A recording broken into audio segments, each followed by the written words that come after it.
I don't know what all this is. I could use but that. I don't want to find out.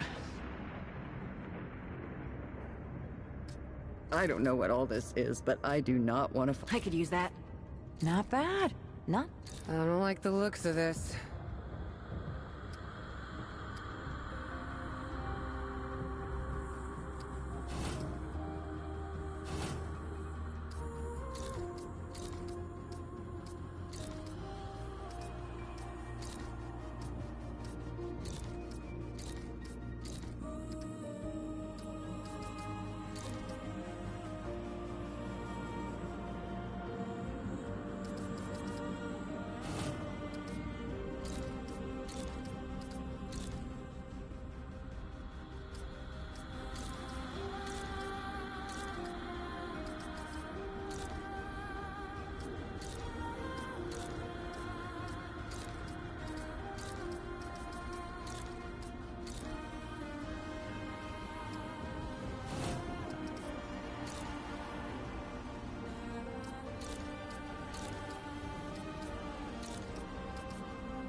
Eyes have fun watching eyes.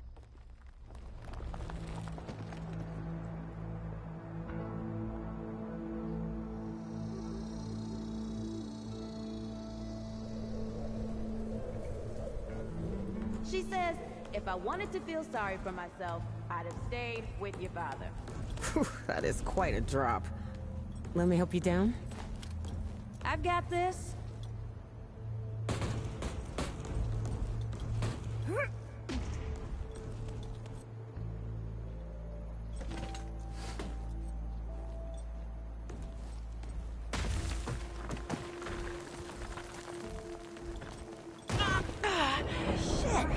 You okay?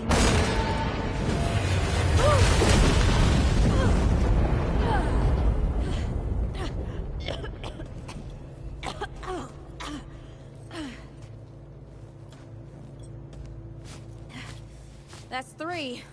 What? Oh, please. 3 times I saved your life. The sinkhole, your foot. What? You'd be dead if my mom hadn't taught me to dress a wound. Fine. 2 times then. The sinkhole and just now. Ugh. Ah. Hey, let me see that. Leave it. It's nothing. Hey, I'm fine. Come on, roll up your sleeve and just admit we're friends already. This is not an admission. Let me see. It's getting worse. Listen, it ain't broken or bleeding. It'll calm down. It always does. Let's go. The kid said the ward was this way.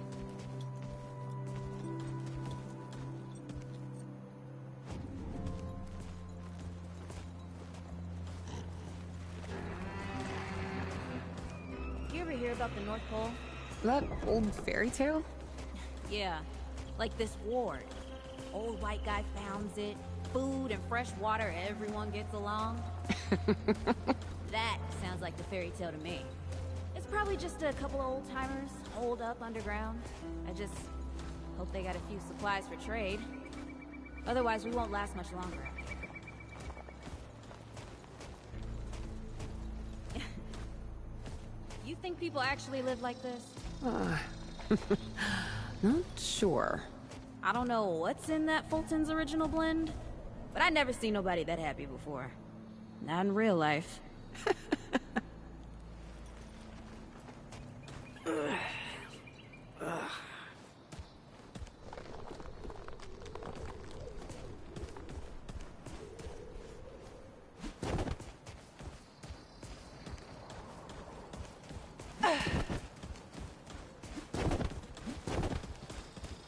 Live and uncut at Twitch.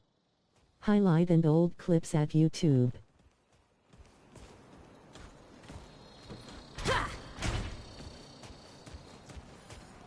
Locked. Great. We can't turn back now. Ain't got nowhere to go. There's gotta be another way.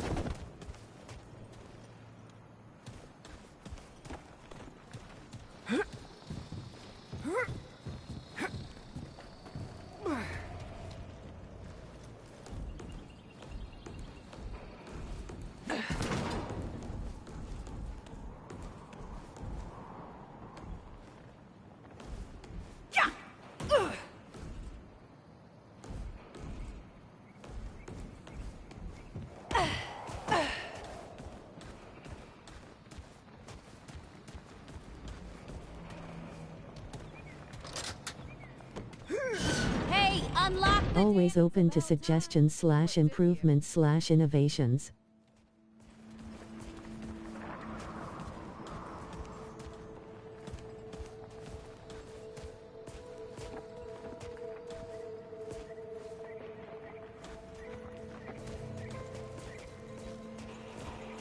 Hey, look at this. What happened to these poor bastards?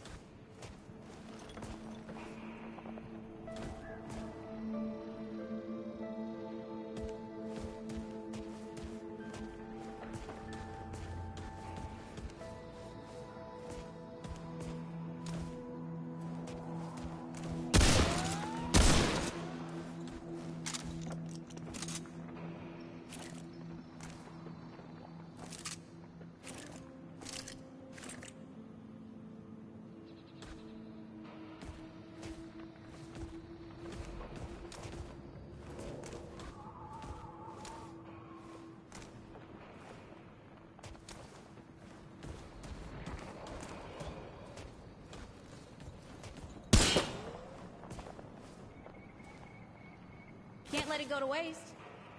Use it on that bum ankle of yours. Won't help me none.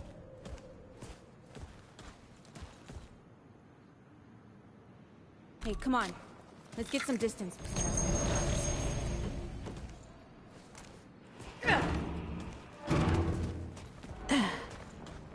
Hey, over here.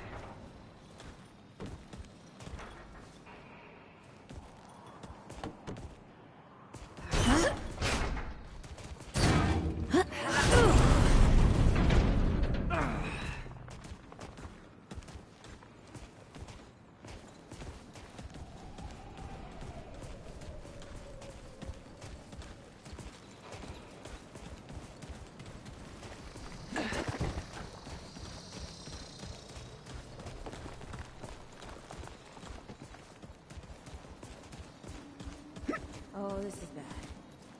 This is bad with a side of broccoli. A side of what? Nothing. Something my ma used to say.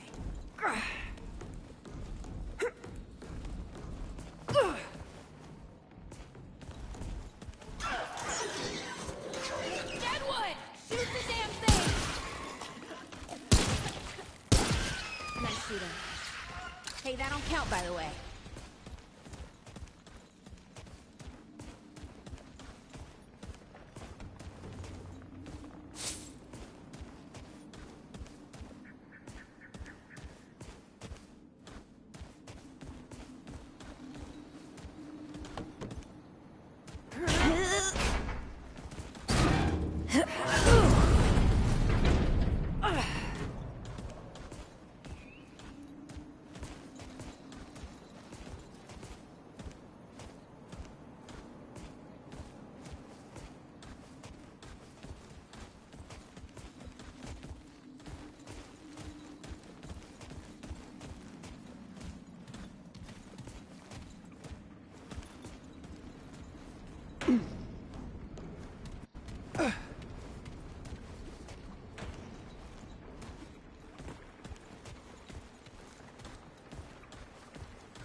Starting to think looking for this board wasn't such a good idea.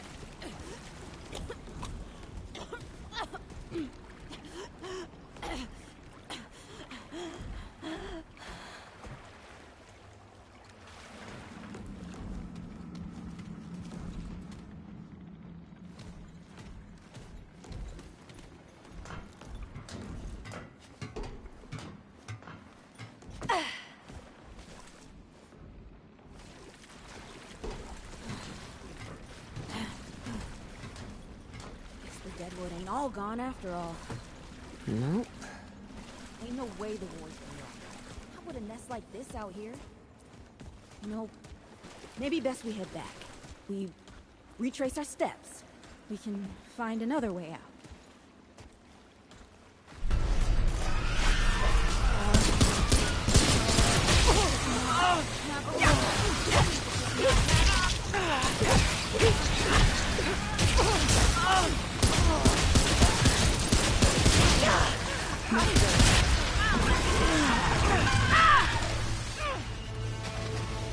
No!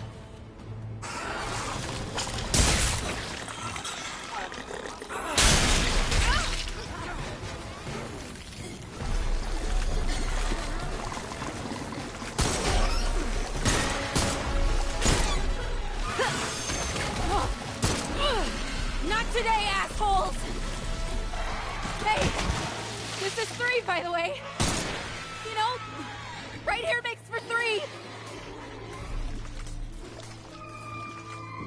Oh, shit!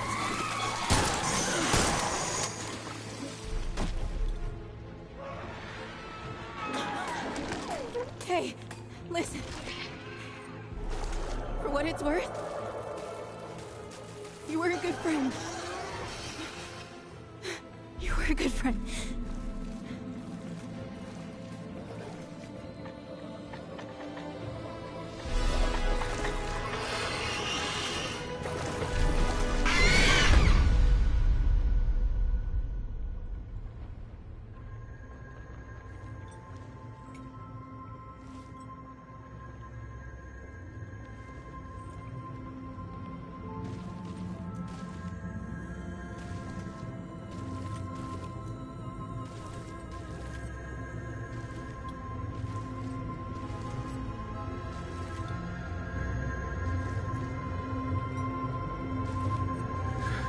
It's okay.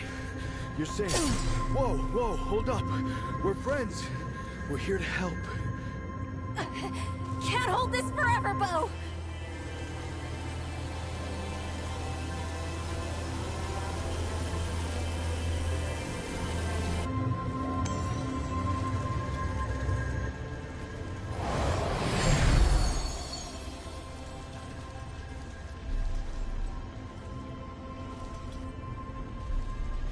Thanks. Who are you? Questions later. We gotta get moving.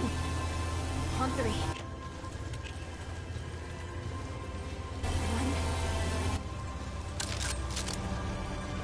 2, 3!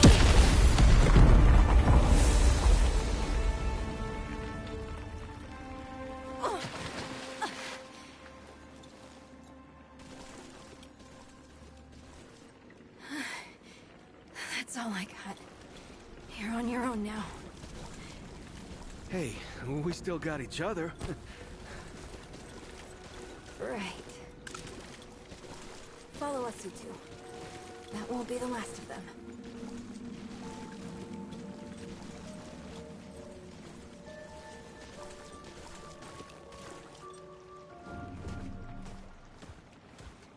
Thumbs up. Use the chat for support. Thumbs up.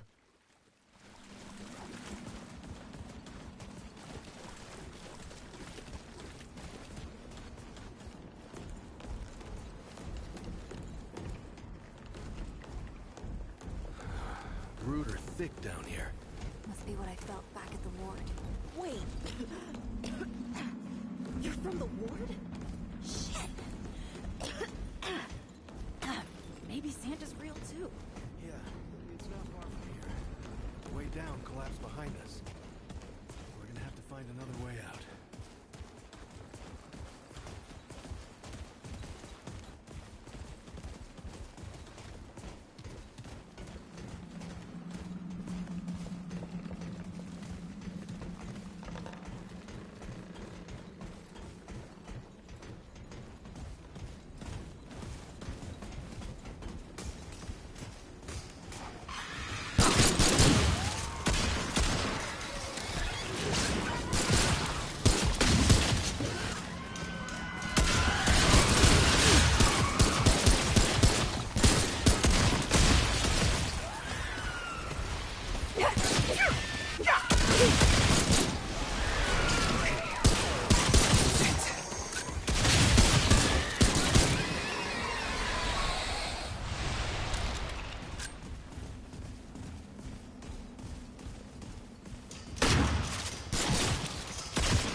Don't forget to thumbs up, like, thumbs up, recycling symbol, share, recycling symbol, check mark, subscribe, check mark on Twitch/YouTube/Twitter.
Something's here.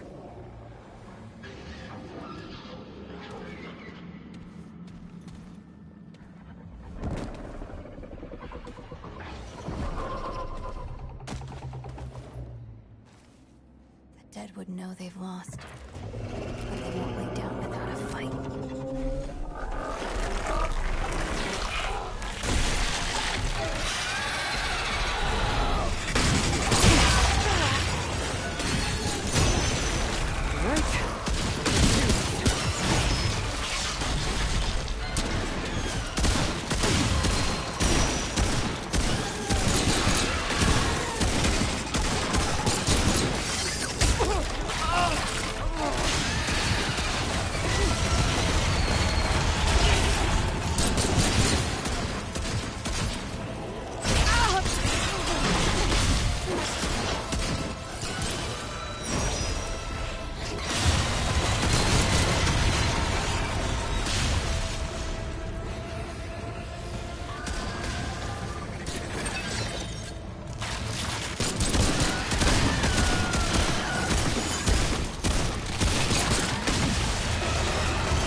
Hey, you okay? Not bad shooting, Traveler. Yeah, I had some practice. I'll bet. But don't worry. The ward's as safe a place as any. Safer. So, it's really real. Food, and water, and folks living with some old white guy? More or less. Whoa, whoa, let me get you some water. I'm fine, Cass! Ooh, that looks like root rot. But I've never seen a case this bad. I'm fine. I don't know why everyone... We need to get her to the ward, and quick. Doctor, there's our only chance. We'd better get moving, or we lose the light.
Oh dear.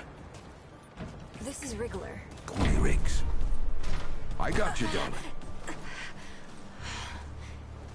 Don't worry, friend. We'll take good care of her. Welcome to Ward 13. Hey, don't worry. Riggs is right. She'll be fine. Are you okay? Just a headache. Hey, Clementine. Let me get you some water. I'm fine. Oh, you're not fine. You need rest. Bo!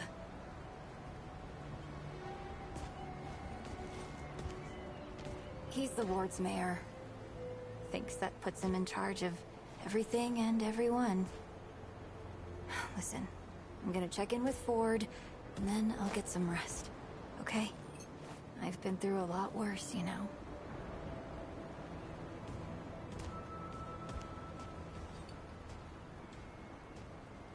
So, Traveler, your friend will be fine. I'm Bo Ward, and this is Ward 13. You must have come a long way. I mean, the route's dwindling and all, but the road's still a dangerous place. What were you two doing out there? For the ward? Really? Huh. I didn't know anybody knew what we were doing here. We've just, we've been cut off from the world for so long that... Well, I'm surprised people know about us outside the gate. Feels kind of nice, actually. Hey, ask around if you need something.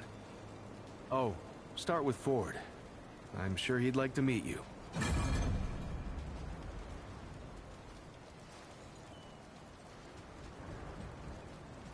Police car light comments at YT will help a lot to push the algorithm. Police car light. Don't talk much about life before the ward. What you did and all. Oh, If you're looking It for was a Founder hard time, Ford, I guess. I usually see him over at the warehouse. I done some things I weren't proud of. I'm sure you did the best you could. Now We all that doesn't make sense. You ever wonder if all this is a dream or something? Like,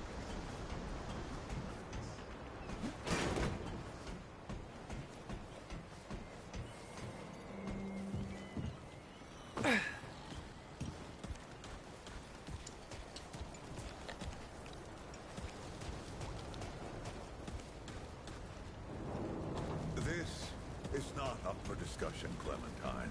You're staying, and that's final. I don't remember asking for your permission. Watch your tone, young lady. Excuse me? I'm 132 years old, in case you forgot. And I am not your child. You don't have authority over me. On this, I do. This town needs you. You can't go wandering off after something that might not even exist. Oh, that's rich. What have you been doing the last 100 years then, huh? What the hell are you doing right now? Well, that's different. I'm trying to fix things. Things that you broke when you tried to play God. That was harsh, guard. I was just following orders. I didn't... Oh, and that makes it okay? You know how many people... We'll talk about this later. Out of my way.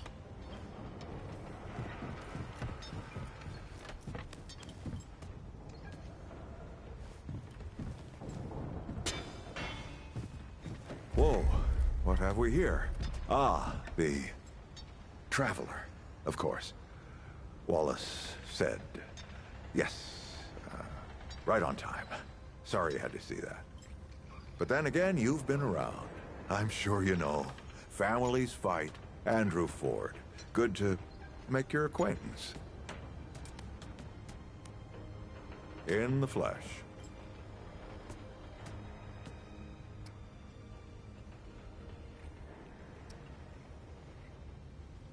I'm sure you've got a lot of questions, and I've got a favor to ask.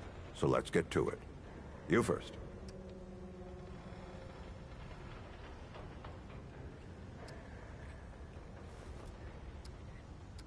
That's a longer story than I can indulge right now. Let's keep it to this. You know how some things you drink can make you drunk, and some things you eat can make you sick or sleepy? Well, other things do this. It's a big world out there. It's a great answer, just not a full one.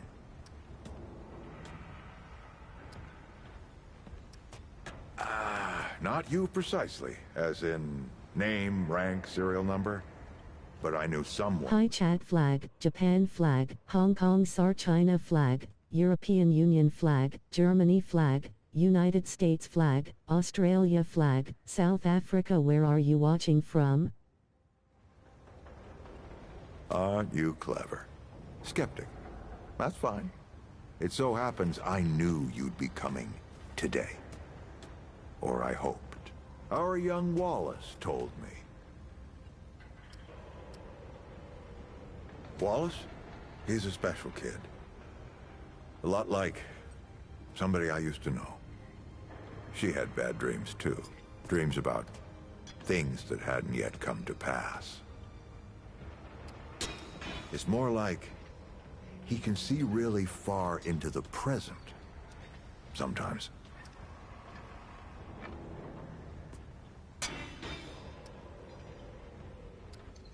Oh, no. Subscribe on Twitch https://www.twitch.tv/subs/d1g1t4ll1f3l1n3.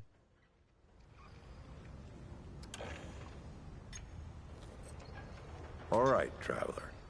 Now that you've shot your shot, here's mine. I need an able young scrapper to help an old man out. Talk to Wally. You'll find him out by the docks. After that, gear up, and then meet me at the ward gate. I'll tell you a story.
I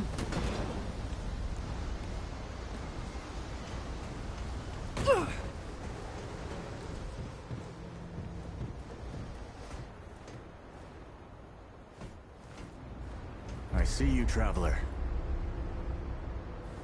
You're the one Ford's been waiting for, though he doesn't know he's been waiting. He thinks he needs help. It's her who needs it. You know, and you don't. Sorry, I shouldn't say. Things get messier when I tell them. I'm Wallace. Did I say that yet? Probably. The site, you know? Sorry, I probably said that already too. You have a path to walk. You choose the first step here, but your path can change if you wanted to.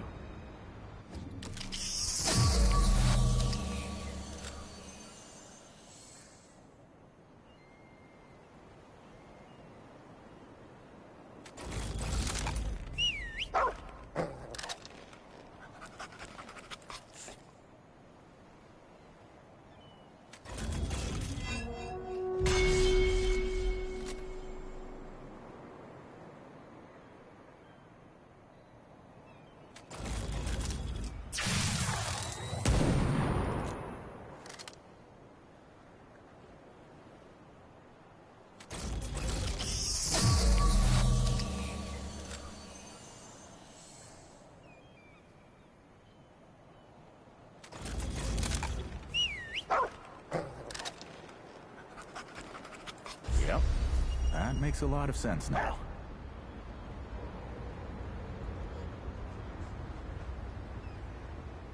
You're right, of course. Your path is waiting. Tell Brabus and McCabe I sent you. They have what you need. They're the next step on your journey. Goodbye, Traveler.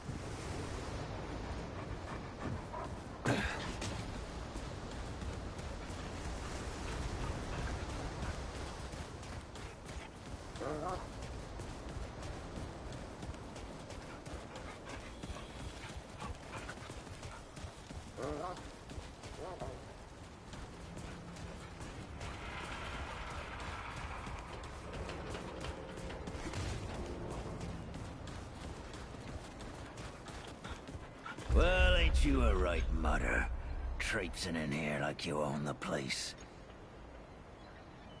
That boy what talks to the root? I don't trust Wally with a hot meal, but I also ain't dumb enough to cross him. I don't reckon he was any more specific. Right. Well, the boy's crazy, but he ain't stupid. And I can see your gear is, lacking, to say the least. If he asks, you tell him I gave you this. No charge. Riggs is gonna talk my ear off if I don't send you over to him next, isn't he? Fine. Go see Riggs, then. Tell him he can do whatever the hell he wants.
God and my mother.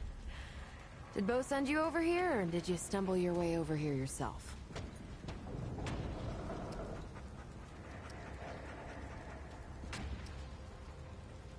Shit. You're serious, aren't you? Alright, so what the hell is this journey? Well, that explains it. Everything that old coop touches becomes a whole thing. If Ford's involved, you're gonna need all the help you can get. Fine. Well, the only reason anyone bothers me is because I'm good with a hammer. So either I can modify your weapons, or we can find a more creative use for it. Tell you what, I heard you picked up something strange on your little jaunt earlier. Maybe I could do something with it.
That ought to help with whatever journey he saw you on.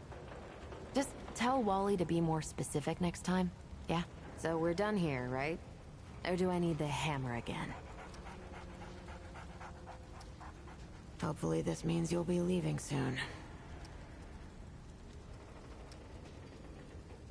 Look, it's not personal. I just don't like being distracted. I get into a zone, you know? Pisses me off when people come by and interrupt my me time. But I'll tell you what. You're clearly not the average stray that shows up here. So I'll make you a deal. You find anything interesting out there, bring it back to me and I'll see if I can use it to mod your weapons. Okay? I am already regretting all of this.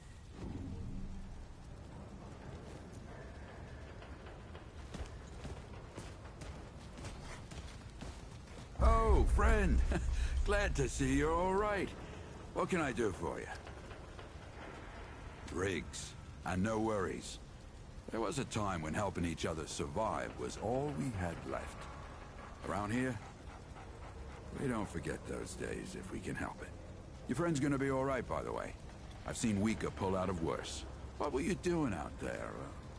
You don't mind me asking. Really? What'd you hear exactly?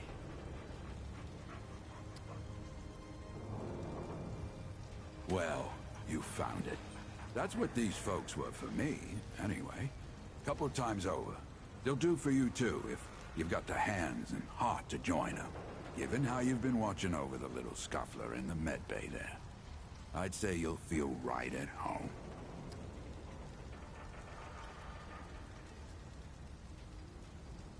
I don't suppose he was more particular about why.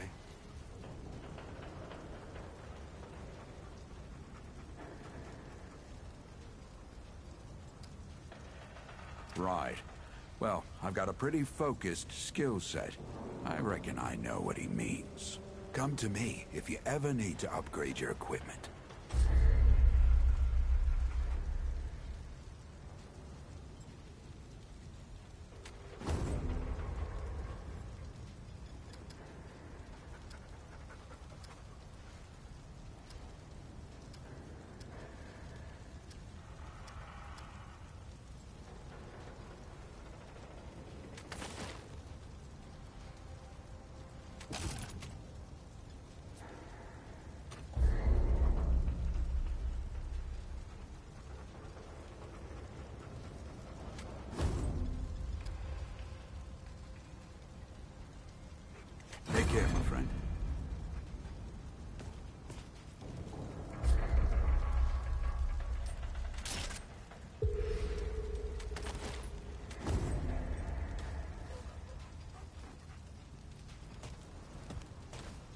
goes it, friend?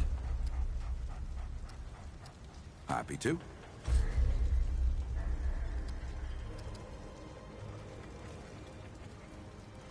Be safe out there.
You look ready to face anything. What do you say? Ready to see what's down there with me? Then let's not waste any more time. This way.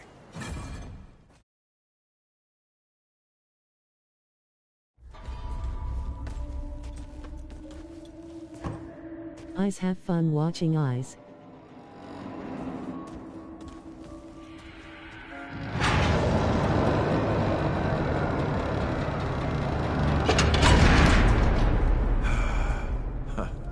Still smells like home.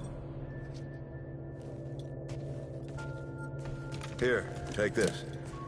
Just crank the handle to make it work.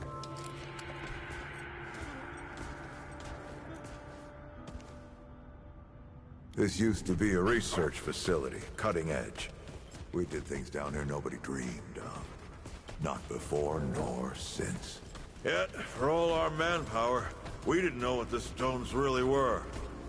Until it was too late. The stones? The World Stones. Giant red crystals that let us see into other worlds. Even travel to them. So, what? We just hide the stones away and hope the Soviets hadn't found their own? No. We had to know everything there was to know. It was a matter of national security. Of pride. So yeah, we opened the door.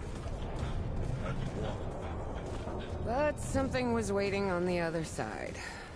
It didn't happen right away. Hell, the inhabitants of the worlds we traveled to couldn't follow us. We thought we were safe. But yeah, the root found a way. After that, well, we all know what happened after that. Locked, huh? Well, this is my house. Come on. I gave Ellen a few things to hang on to, in case of emergency. She must have hidden it around here somewhere. Come on, Ellie, where'd you hide it?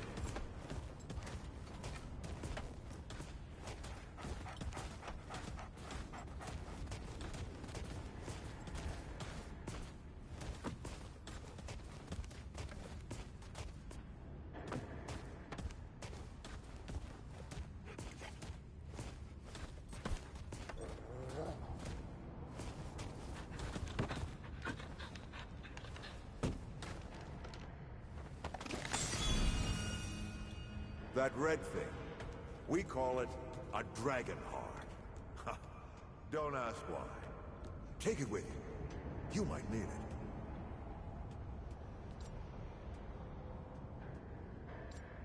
Come on, let's go.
Let's get this door unlocked.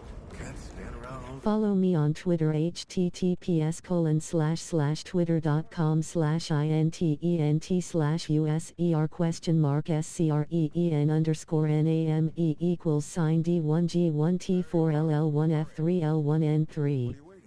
Don't forget to thumbs up, like, thumbs up, recycling symbol, share recycling symbol, check mark, subscribe check mark on Twitch/YouTube/Twitter.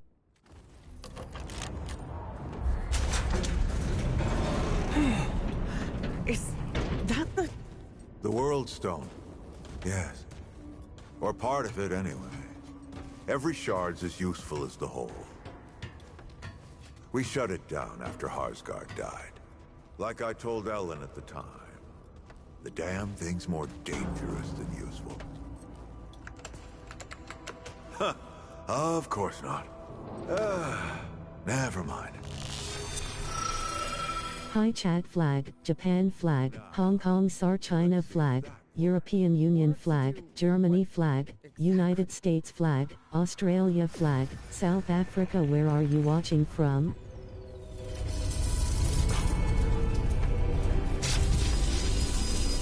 Holy shit.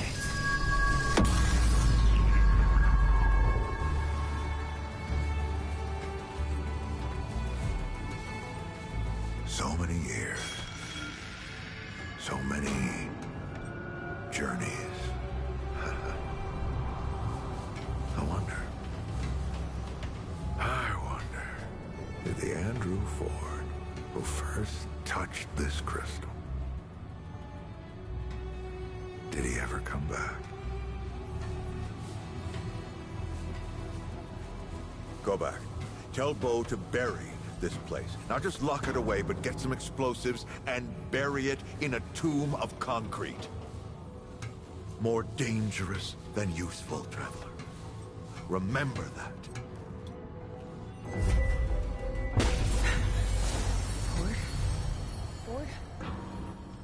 Ford! Oh, man. Bo is gonna be pissed.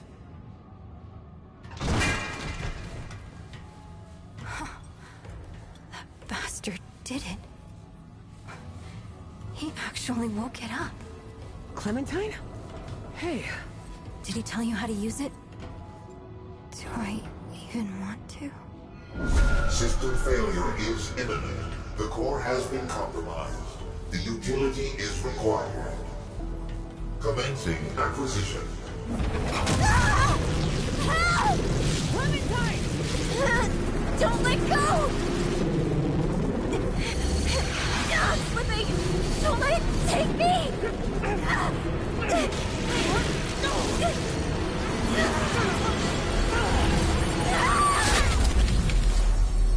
Clementine! Shit! Oh, shit. Oh, shit. Oh, no, no, no. Don't do it. Don't you do it! Oh, this is so stupid.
are you guys?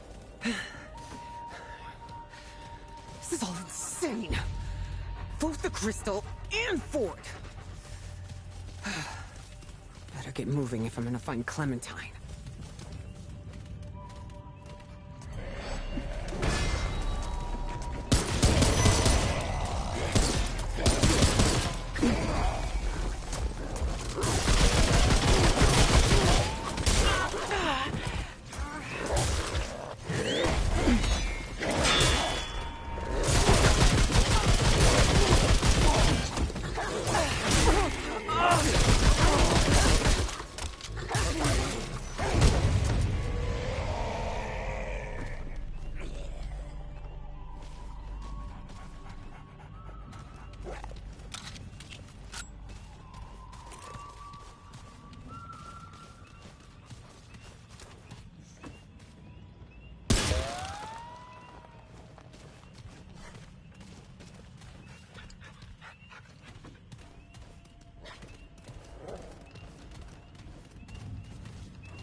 All right, come and get some.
come.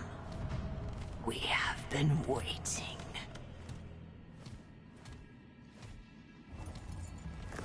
That's far enough. Paxotech. It stands before the Eternal Empress, mistress of the Red Court, favored of the Thane. Yet it is nothing. Hoofless, feckless, interloper. Hey, easy now. And where it stands, it dies. Well, maybe we can talk about this? Dafka.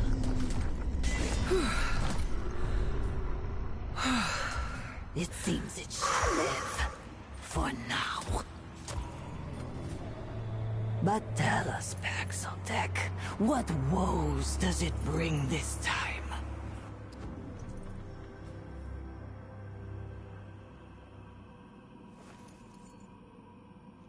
It stands before the Eternal Empress, once and future ruler of Yesha. Her Majesty asks once more, what brings the Paxotech to her court? Answer, for eternal life is not the same as eternal patience.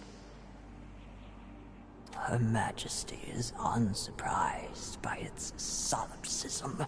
From the Krell to Ford to the Destroyer, Paxotech ever served the wants of the self.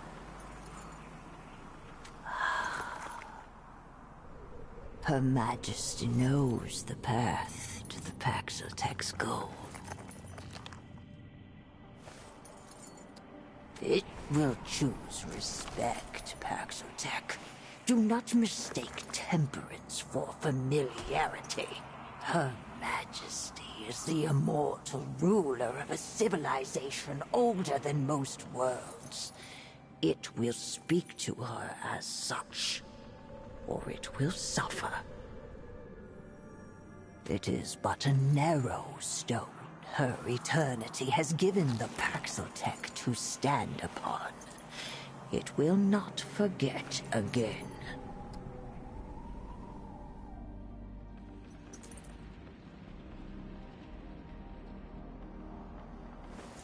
It deserves death, yet spits at the alternative. Her infinitude is too gracious, yet let it decide. Her permanence savors either outcome. She desires only to bring the Nunyatav back to the pen, to draw her people back from the abyss created by the Sundering. But the abomination bedevils her will. A horror, wretched in her sight. Let the Paxotech face this dark spirit. Be not her bane, but her blade. Then the Paxotech shall have its reward. The path to desire is neither easy nor safe. Go forth, blade. Cut away the rot that plagues this world. Prove there is one Paxotech that is more useful living than dead.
Okay.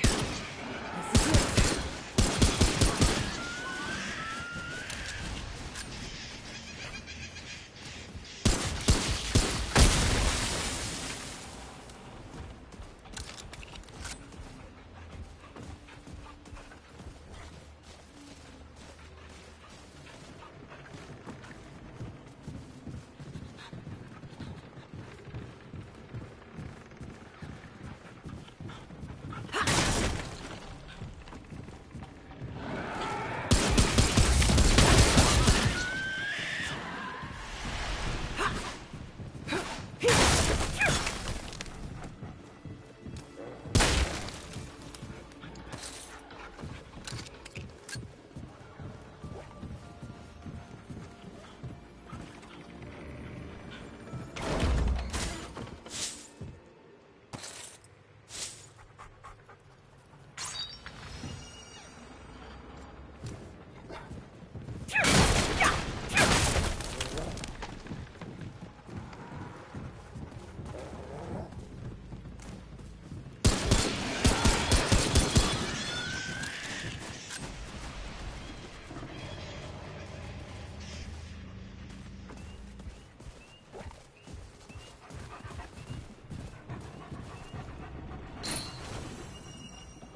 This isn't looking good.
summons me from my ethereal wanderings.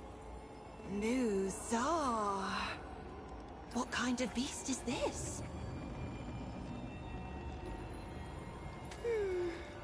Paxel Tech.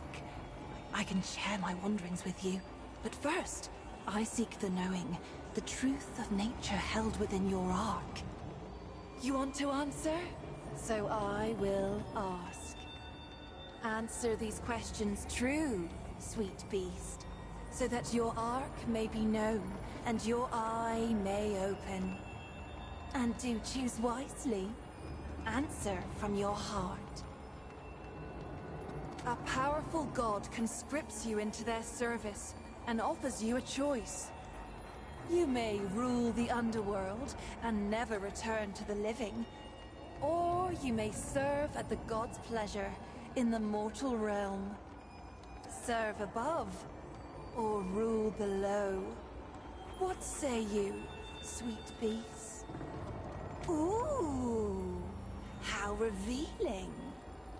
2 clans have warred for generations. Your matriarch calls for a battle of champions to bring a final end to the bloodshed, and you are chosen to fight. Your opponent is the eldest but weakest son of your enemy. He offers you no threat, and you best him easily. But you must slay him to end the war. Do you spare the scion of your family foe, or kill him and end the war? Now let me think. Oh yes! An elder leads a group to a cave on the sea coast. The poor fellow falls, trapped beyond reach and unconscious. In a short time, high tide will be upon him, and he will likely drown. A spell worker among the troop possesses a charged crystal of explosive power. It could be used to collapse the cave and halt the tide.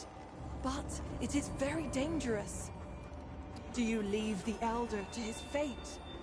Or do you attempt to halt the tide at the risk of his life? Well done. You are an innkeeper. One of your loyal patrons proclaims he is to be imprisoned 2 days hence for a crime of which he is innocent. In his final days of freedom, he plans to poison those who have wrongly accused him. You know he speaks true, but you can stop him. A simple slip of Kyber seed powder into his next drink, and he will be bedridden but otherwise unharmed for days. Do you poison him, or do you turn a blind eye to his plots of revenge?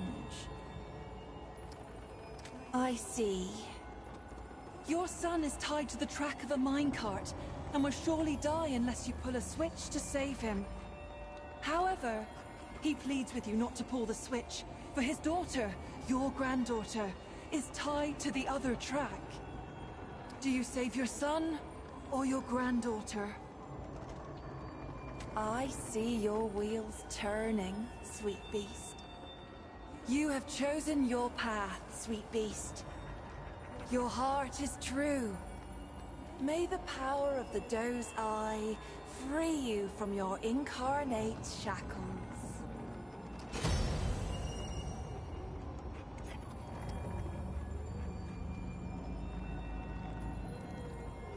In the arc of every being, there are 2 eyes. We may see out of either, but most favor one over the other. The Ravager's eye is dynamic, driven, and endlessly hungry. Yet for all its power, its vision is clouded. The eye of the Ravager rarely sees beyond its own satiation. Like an animal chasing its tail, it knows no rest. The doe's eye sees only what is before it. The gift of the doe is subtle, easily missed. It is a most mysterious presence inside oneself, conferring power without force, just as the doe itself cannot be sought, nor tracked, nor hunted. By answering true, sweet beast, you give me a wink, and now the gifts of your dominant eye will be open to you. Would you care to hear a tale? It is about those who see as you do. Well, do let me know if you change your mind. Is there anything else you wish to know? Of me? Or our wonderful world, perhaps?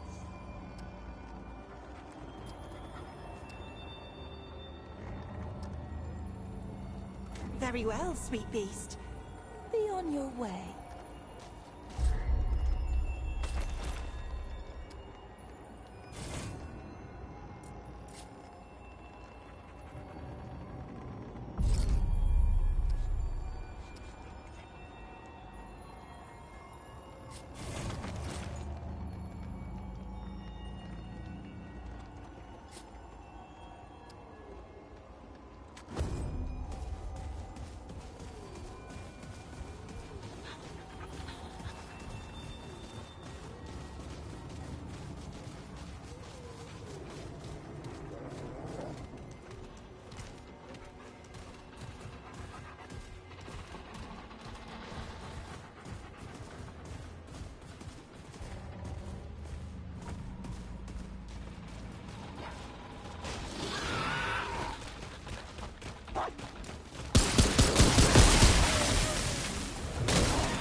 Get it!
I've never seen anything like this before.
Damn!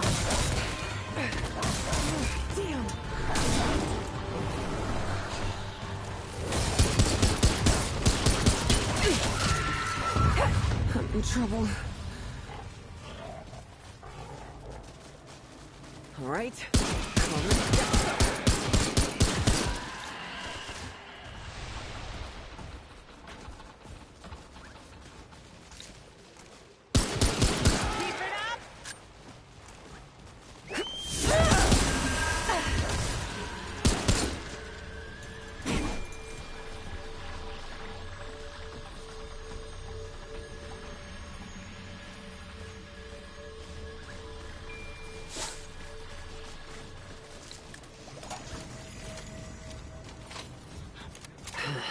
Bag's full.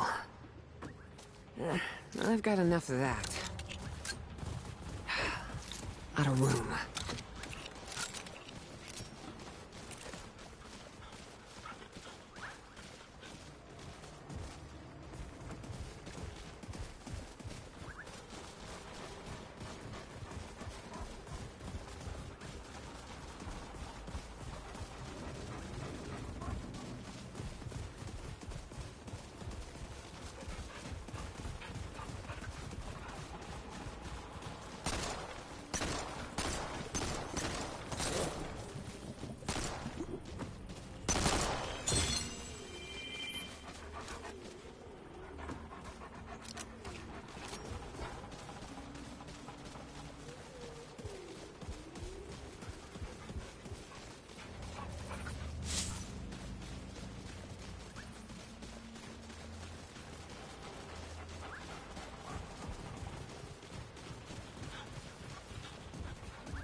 Paxultek. It returns.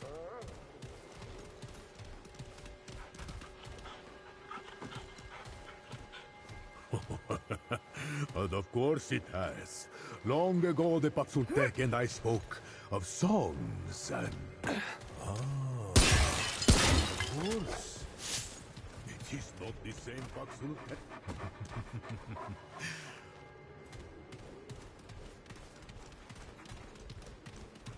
I have searched these woods for countless days, and seen neither all save for the great Thane tree, for it has been corrupted by our once god, the one of many.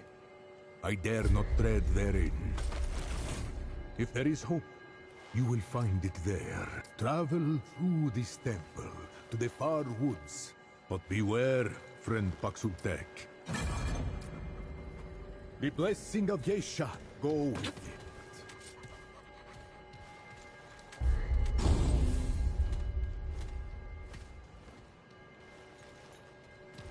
Ask, Paxultek, and I will listen. May it find favor in the balance. Ask, Paxultek, and I will listen. Yes, ask its questions, Paxultek.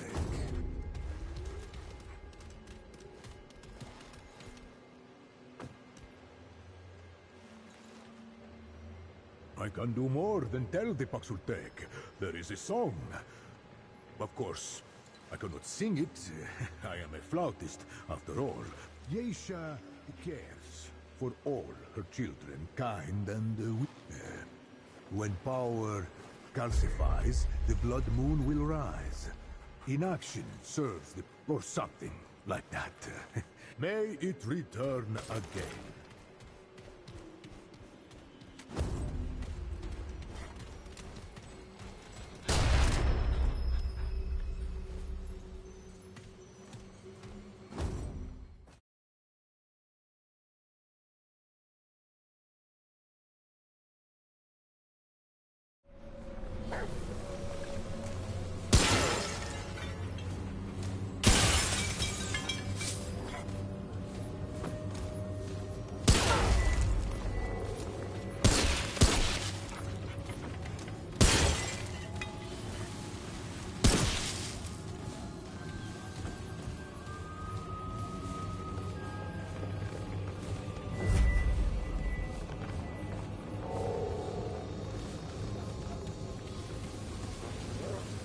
I'm not getting a good vibe from this place.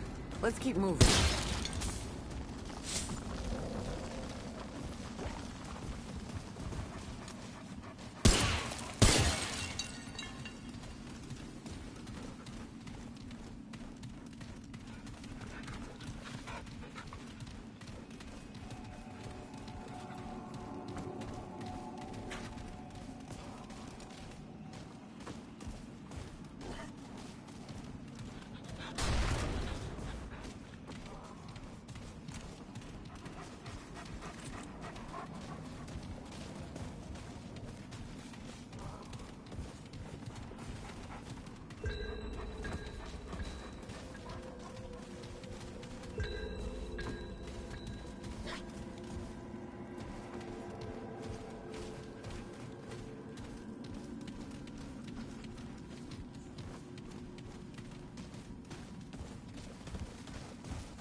Won't fit.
Damn it!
for that.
Carry any more of that. Won't fit.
This ain't good.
carry anymore.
Thank the Founder.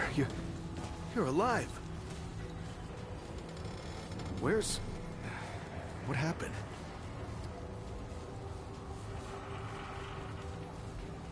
Yeah, I'll bet if the World Stone's involved. Maybe, start at the beginning. You were with the Founder in the old ward, right? Where'd he go? I knew the Founder was up to something. I mean, who else wants to visit the old ward, huh? Look, I'm sorry you got involved in this, Traveler.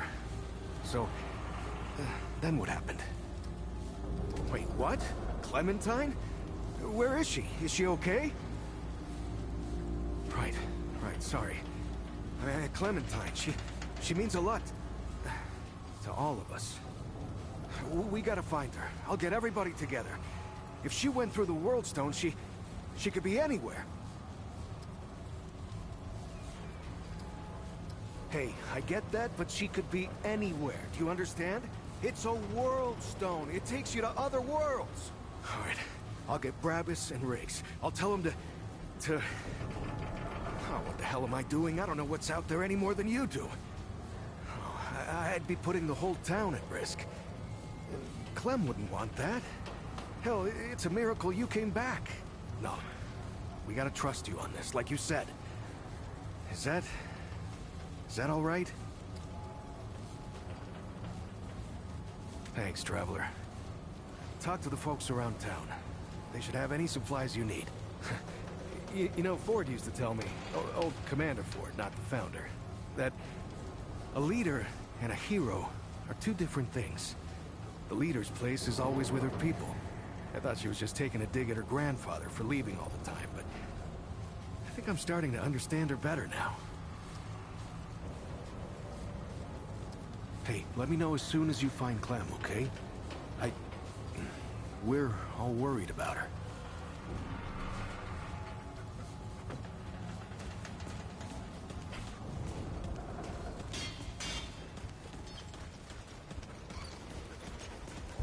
Good to see you again.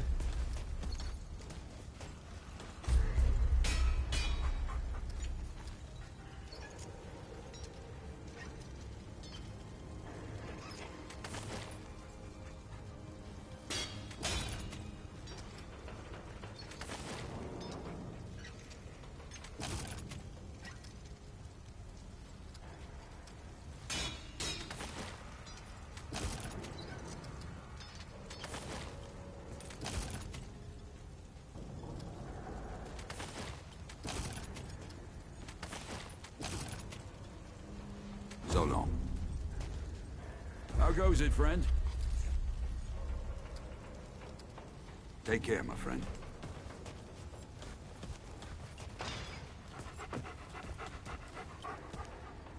Better be worth my time, traveler. Come on, what you got?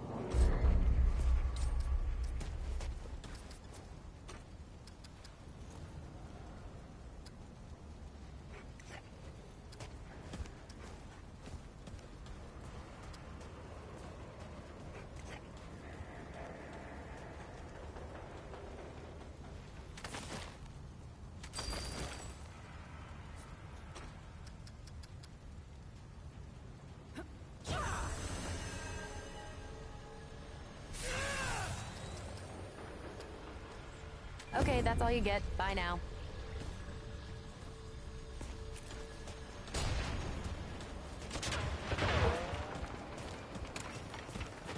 You look like you need some shooting practice. Yeah, all right.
Good choice. Remember, the choices you make out there can come back to haunt you, believe me.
can well aid this Paxultek in its fight.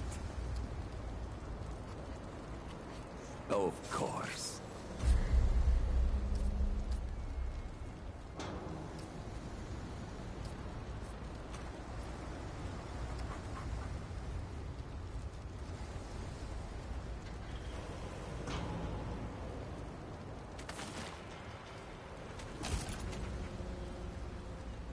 The wind hears it.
like I'm full out.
Enough of that. I thought it'd even come this way. I'm pretty sure that thing would have been dead if she did.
What is it, Paxotech?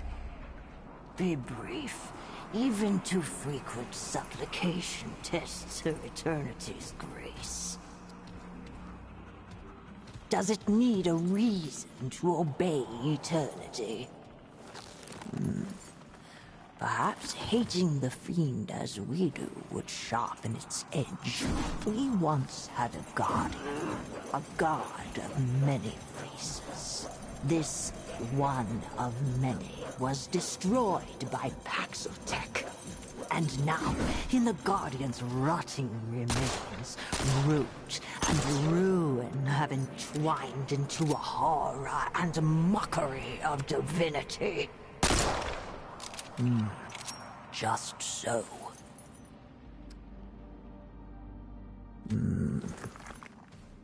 Peace and greatness, Paxotech. None of Tav will once again return to the Eternal Court, bringing immortality to the deserved. And the Deathless One will put her hoof through the black heart of the root. The Nunya Tav is a sacrament due the exalted. It is not for the lips of even the common Pan, let alone the unworthy Paxotech. Her permanence will not speak of this again. Tread carefully, Paxotech.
glad that's over.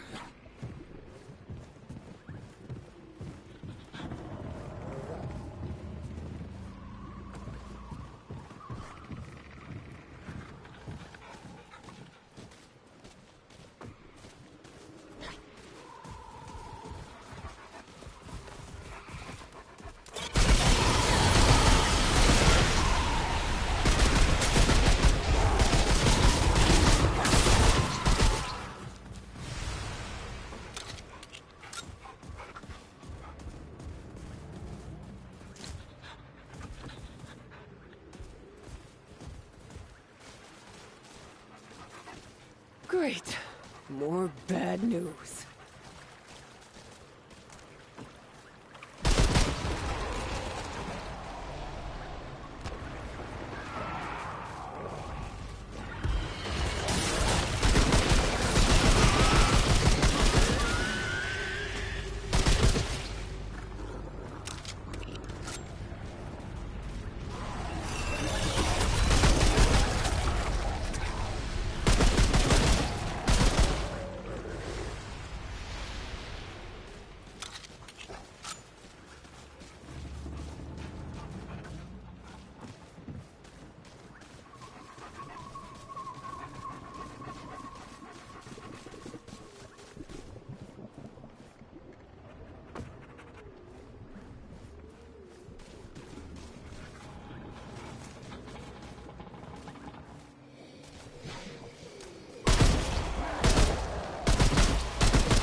Great.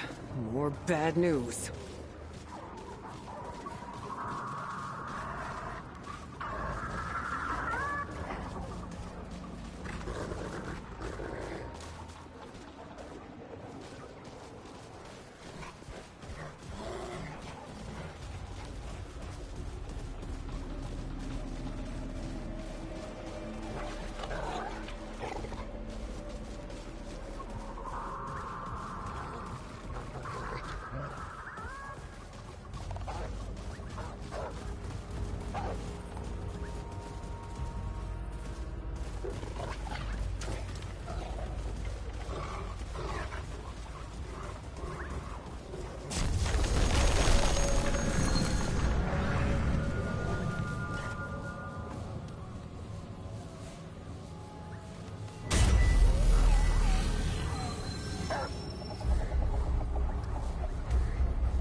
Gonna feel that later.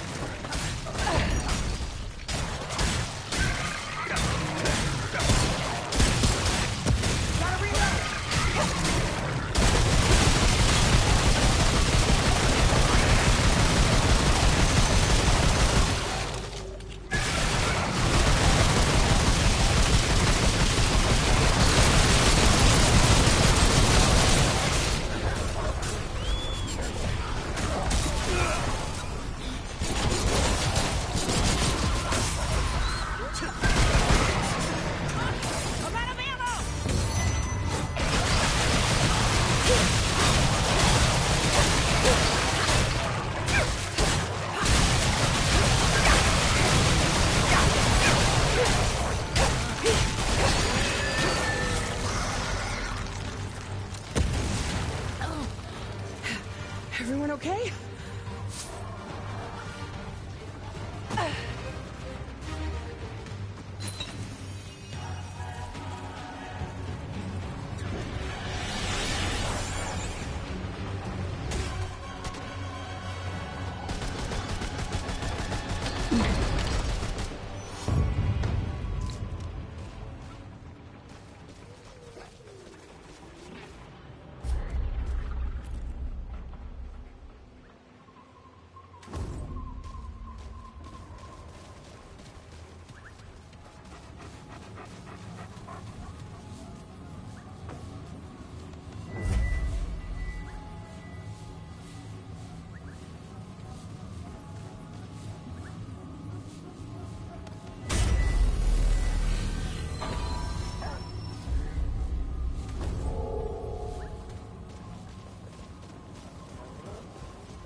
Not enough room.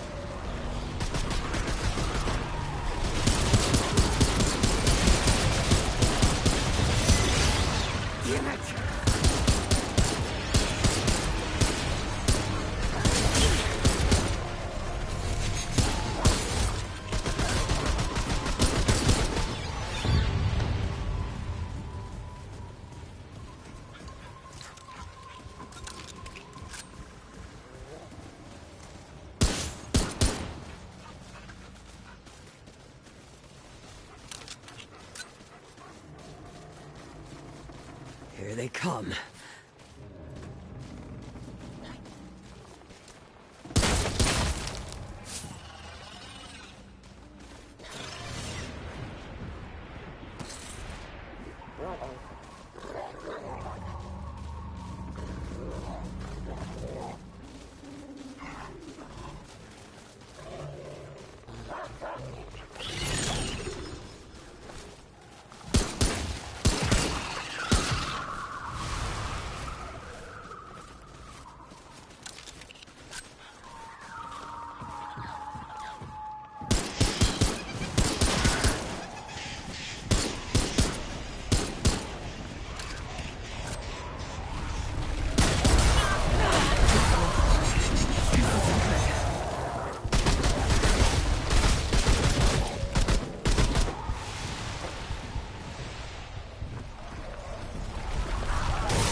know where to find me.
Anything you need?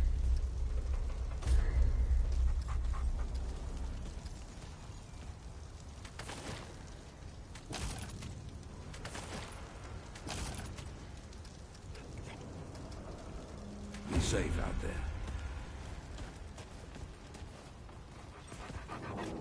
Yay, you're back. All right, let's have a look.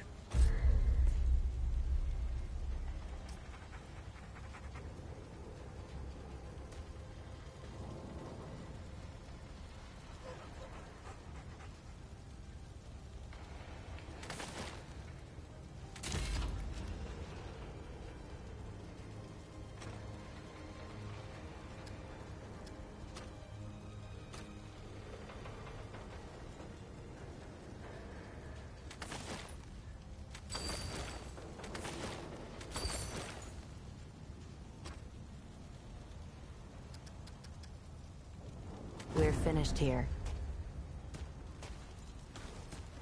How goes it, friend?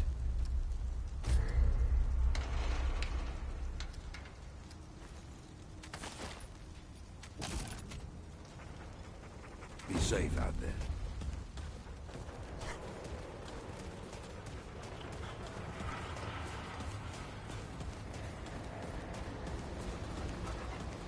Greetings.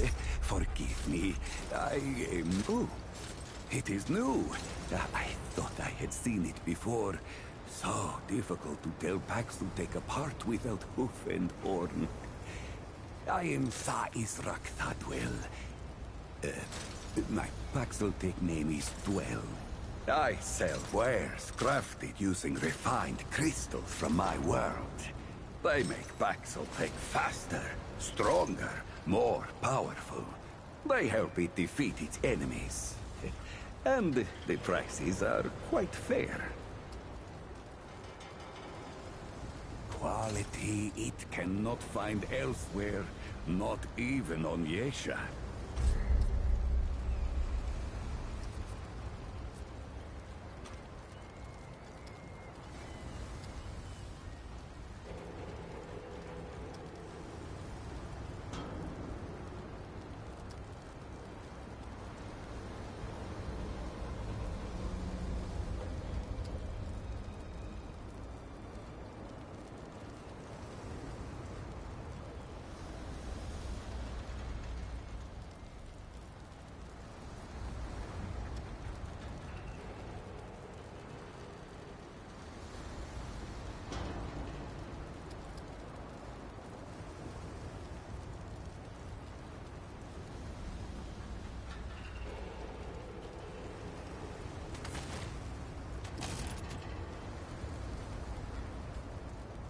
You must return soon.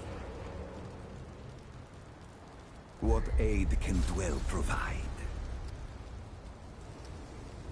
Ah, smart Paxutech. Right to business.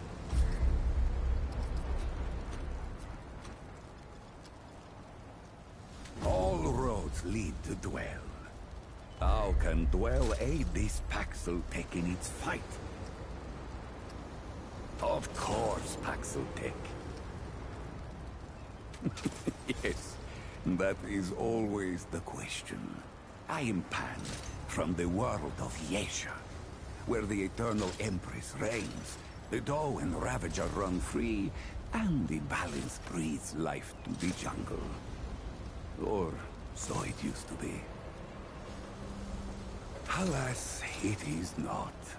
Long and long have the Immortals oppressed the common Pan, wielding their power as if it were something they had earned or deserved. The Pan have rebelled against this tyranny, and for a time, it looks as if we could win. Then the pestilence came. What Paxel-Tech call the root. When I last saw her, Yesha languished under the pestilence. The Ravager prowls, and the Doe is lost.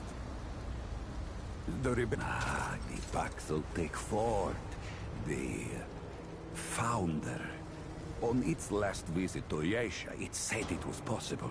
I do not understand the complexities myself, but now I am here.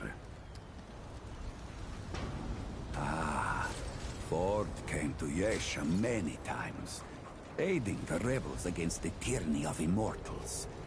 His desire to protect was clear even then, as was his craft for violence, which he freely shared.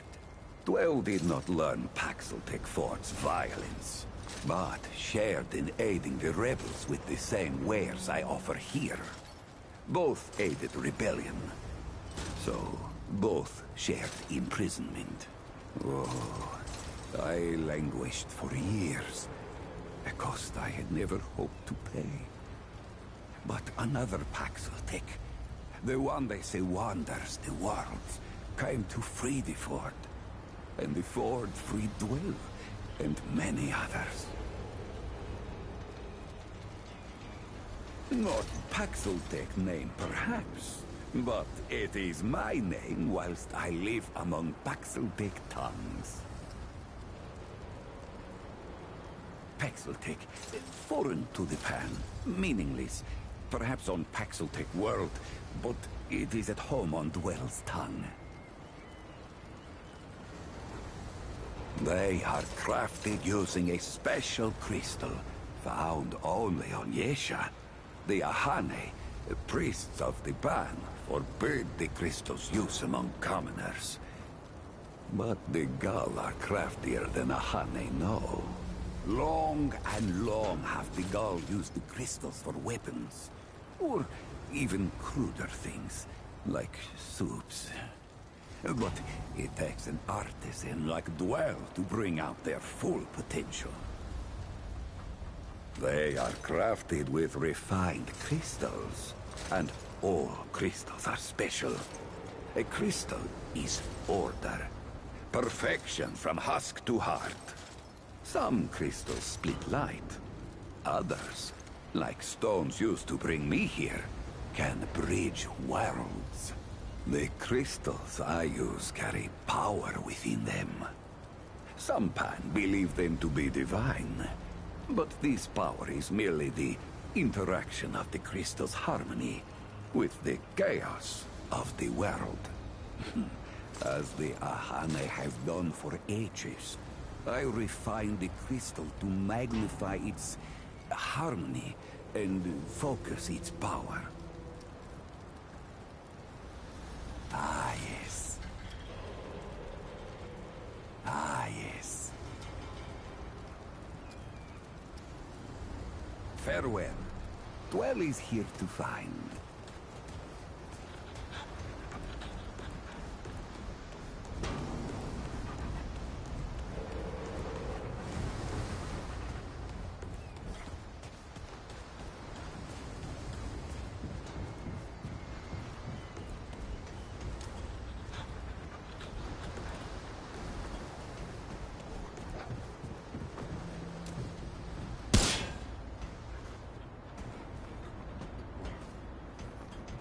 Traveler returns.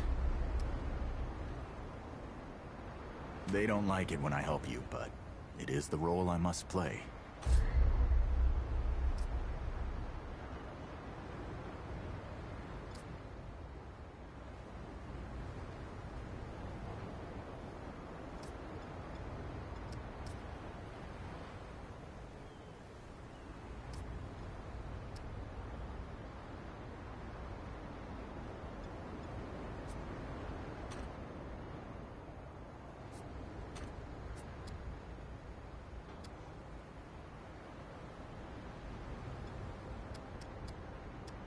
Until next time.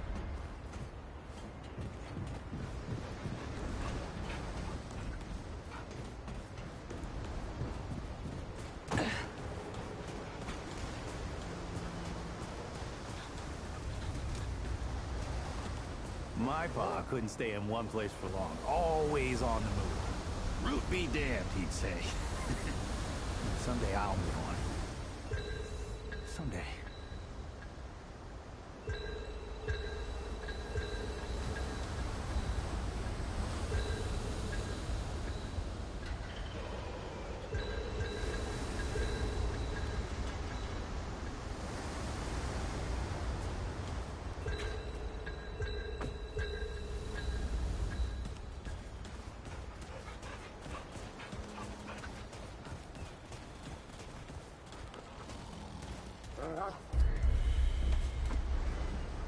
Well, hey, get away from my stew! Oh, it's you.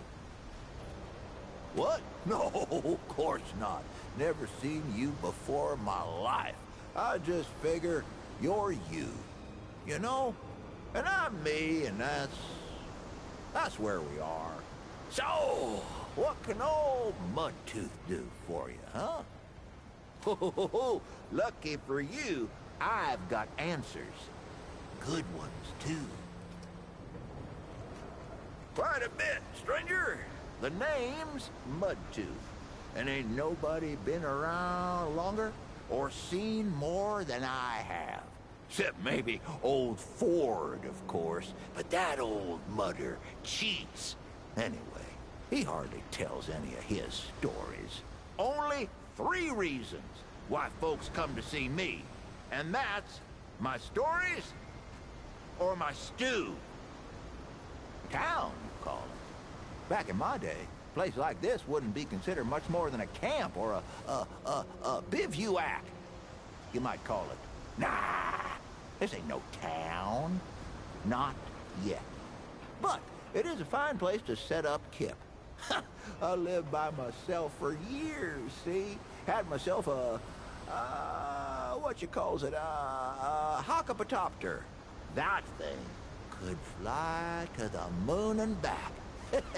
It could. Anywho, I was living by myself when my boy Brabus showed up saying we should move on. Told me it wasn't safe for me to be living like I've been living no more.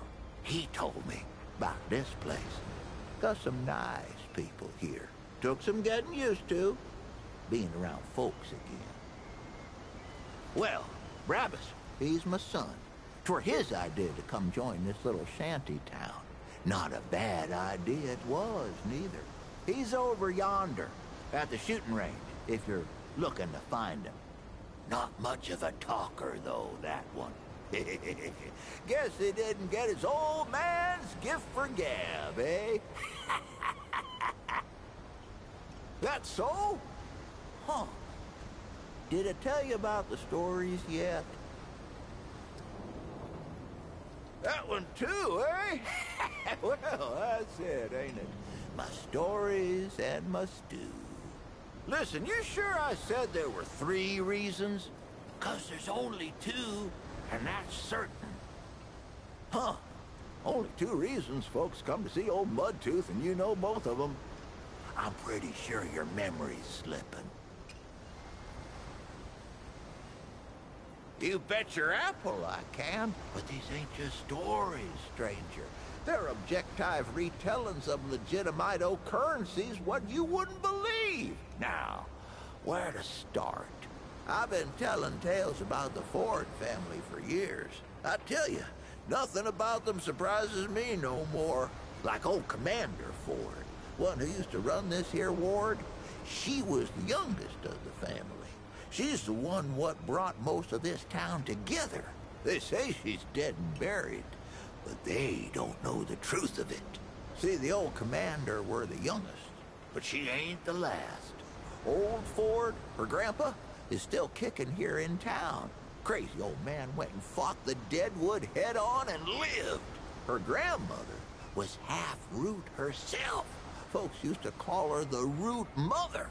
And oh, she were a twisted one, let me tell you. The thing about the Fords is, they can't die.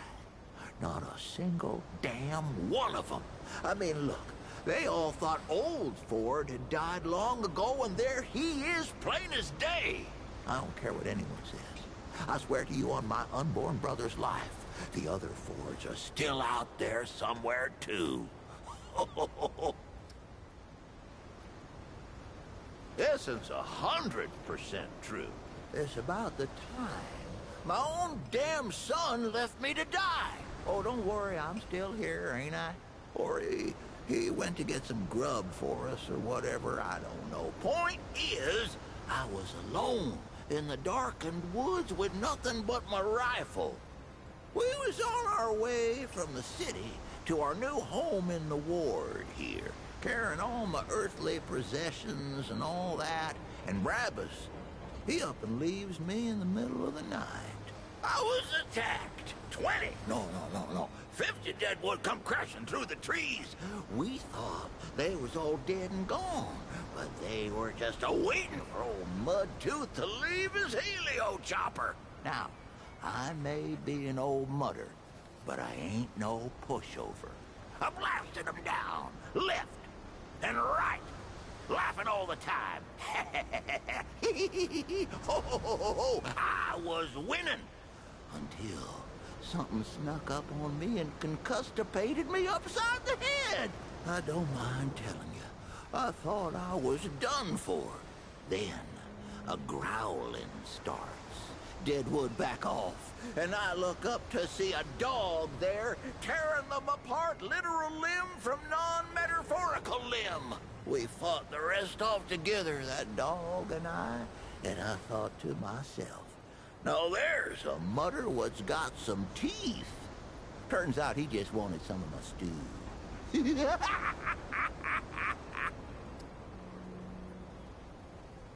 Stop me if I told you this one already. I ever tell you about the Shrouded King? No, it ain't a book. It's real, I tell you. Real as every damn story I know. He's the king of another world, see? And his world was overrun by the Root just like ours. Or at least it was gonna be. The Shrouded King, he got his people together to draw as much power as he could from his own ding-dang-dingity son. Used it to make himself a weapon. Soon as the Root showed up, he fired the damn thing. Now the king, he knew what was about to happen, but he didn't tell nobody. That weapon weren't just gonna scorch the Root. No, it scorched the whole dim darn dingity world. Burned the Deadwood the hell out of there. Killed half his kingdom and twisted the other half into something unrecognizable. And that's why he wears a shroud, see? Because he done twisted himself in the process. But he don't want no one to see the mangledy bits of his face parts. You'll like this one. You want to know the truth about young Bo over there? To start off with, the boy ain't all that young. I mean, sure, he ain't nothing to old Mudtooth, but ain't a lot of folks around who remember him as a boy no more. Why is that? Well, I'll tell you, that boy made a deal with the...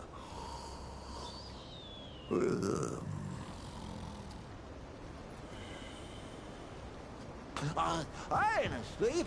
Just resting my eyes. Why is that? Well, I'll tell you. Bo Ward, he made a deal with the Wanderer. Don't believe me? It was Bo who met the Wanderer at Old Ward 10 and 3. And it was Bo who took him over to that Ward Goose Egg, the one where the Root started. And he won't admit it, but it was Bo what rescued Clementine and shut the door on the Deadwood for good. The boy's more than he tells, and a good deal more than he knows. Why else would folks around here put him in charge of everything? Don't think I told you this one yet. So, I gotten separated from the Crazy Eight. My gang, you see.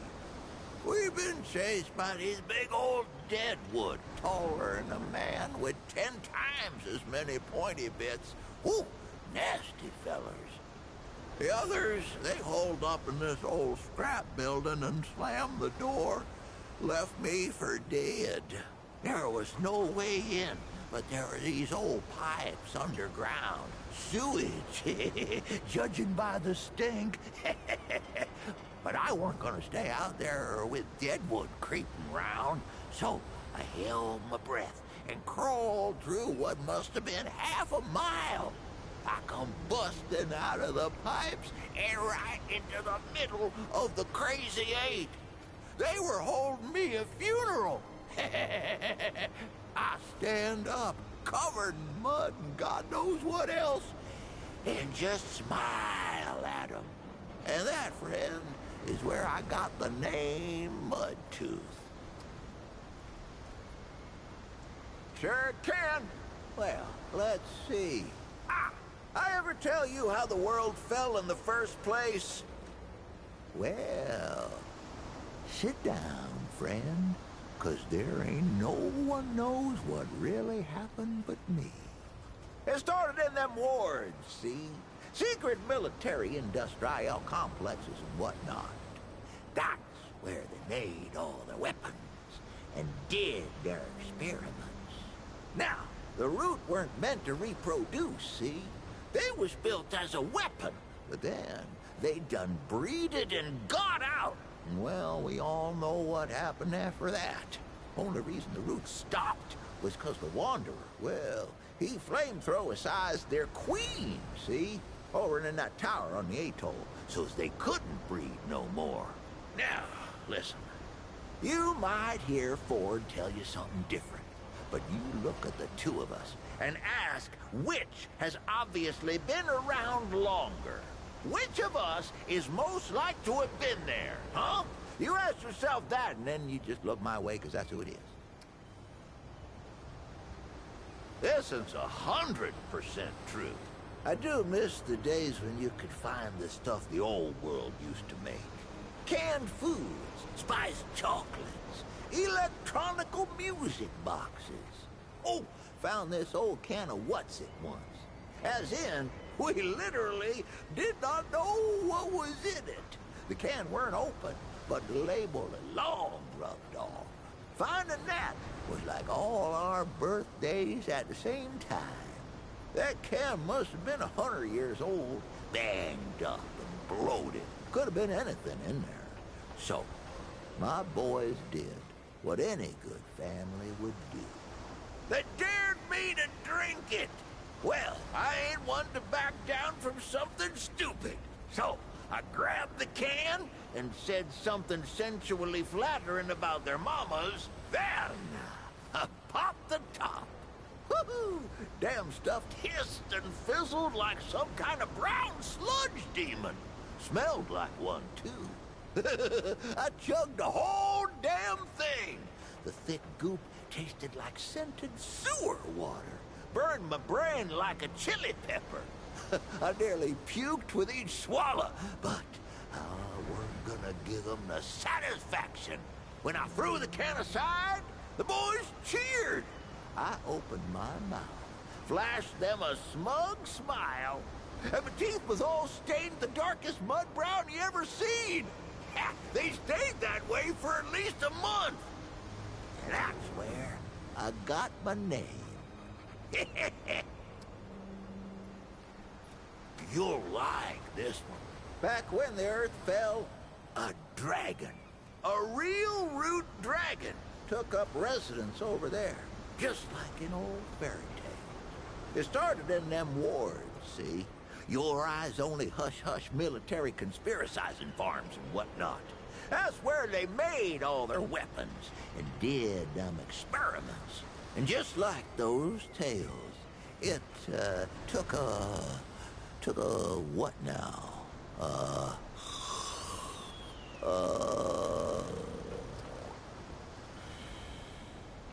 Hey, watch it! So, now, And just like those tales, it took a what now? It took a night to slay this dragon. Oh ho ho, but the dragon was crafty, all right. He knew the knight needed help, so the dragon gave it to him.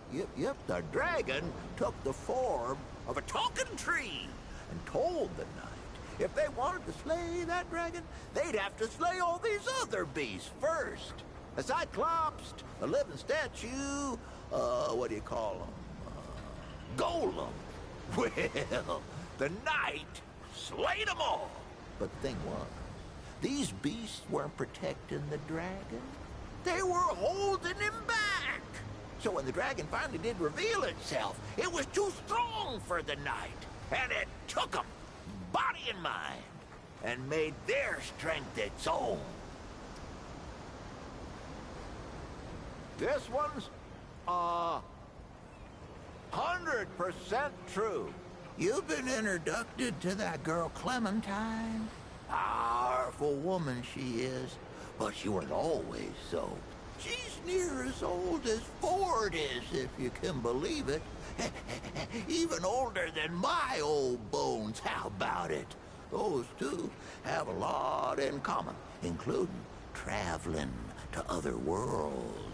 You see, she was born on Earth, but Clementine spent 100 years on a snow world called Resome. They call it that on account of some you read and some you don't. Anyway, what was she doing all that time? Training. See, Resome's full of giant talking rats. They got warrior rats and midwife rats and even mystic rats. Clementine, she learned under the tutelage of a two-headed mystic named Sebum. Taught her everything she knows. She don't talk about it, of course, on account of Sebum's a wanted man. Rat, I guess. But it's God's own truth. I met the man myself, rat. Let me see here. Ain't no one on this planet more beautiful or dangerous than the Moth Queen. She rules an old swamp about 100 miles off in, that direction. Folks say, if you climb one of these here towers on a clear night, you can see the swamp lights a-flashing. But them ain't no ordinary swamp lights. And she ain't no ordinary queen. She don't lead her people, who really ain't even people, come to think of it. Anyways, the Moth Queen draws her folk to her like a... well, like a moth, I guess. That's how the saying goes. Anyway, she captures folks with her beauty and her mothy pulchritude. And she never lets them go. She infects their mind so they never want to leave. And she turns them into something else. If you head off that way, keep your wits about you. 'Cause that swamp used to be a city as big as this'n. But no more. No more. A good tale's like a good stew. You should only need a bowl or two to keep you going a while. Too much and you'll get sick of it. We'll talk again later, friend. Rest assured. I can tell you right now, you won't be disappointed, mutated.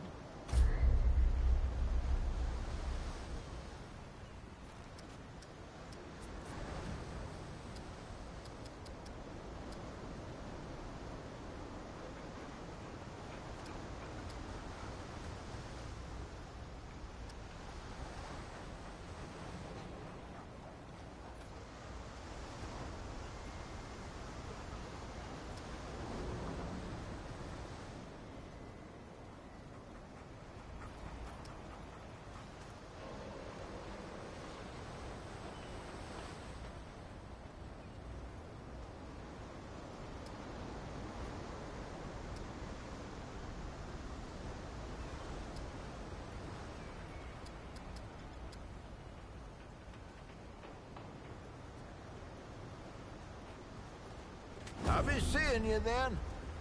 Back again, huh? Here to chat, I hope.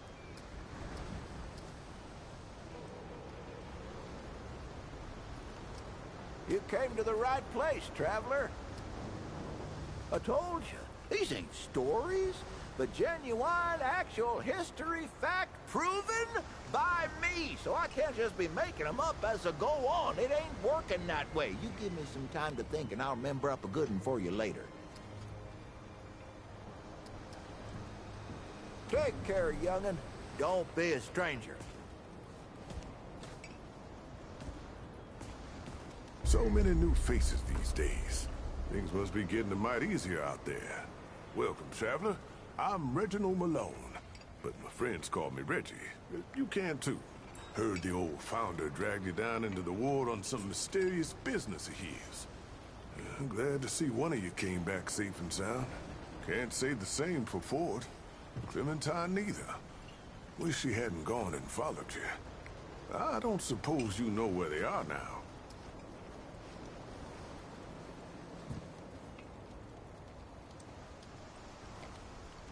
You mean the one they hauled into the center of town there? That thing hadn't been active for over a decade. They could be anywhere. Well, I hope you don't give up on him. Ford now. I suspect he'll come back when he's good and ready. But folks are worried about Clementine. Ooh, getting right to business. I respect that. Let's see what we got going on here.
All right, then.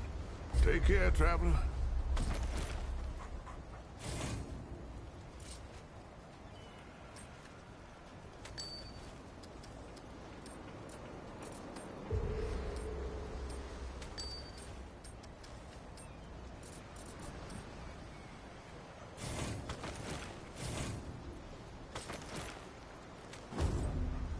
Good to see you, friend. Oh, yeah? What kind of questions? Old as teeth, friend. Old as teeth. Everything we know comes from Founder Ford. That title don't come from nowhere. He was there at the start. When the world ended, about 120 years ago, give or take a decade, Ford and some survivors took shelter in old Ward 13 over there. I don't know how many wards there were, but they were all part of something called the Dreamer Project that went bad. Real bad. There are rumors. Some say he made a deal with the Root, and that's why he's so hell-bent on stopping him. Some say he was experimented on in the Dreamer Project. Some say he found some kind of magic out there in the years when he was traveling the worlds. Truth is, nobody knows. Maybe not even Ford himself. Personally, I think Ford's just tough as dirt and refuses to die. Ford and Clementine are the only ones what really know, and they don't like to talk about it. But old Reggie's got a gift for collecting stories, and I've gleaned a few things. At the wards, see, they connected people to machines that made them dream about other worlds. But these worlds were real, and the dreamers were seeing through the eyes of someone that lived there. Sounds like a bridge too far, don't it? It did for me, too. At least until I met Clementine. The story's pretty long, friend. Let me know if you get tired of the telling. After the world fell, see, Founder Ford carried the whole burden of what happened on his shoulders. To tell the truth, I don't think he ever put that burden down. But let's see, where were we? Ah, yes. Founder Ford carried a heavy burden in those earlier days.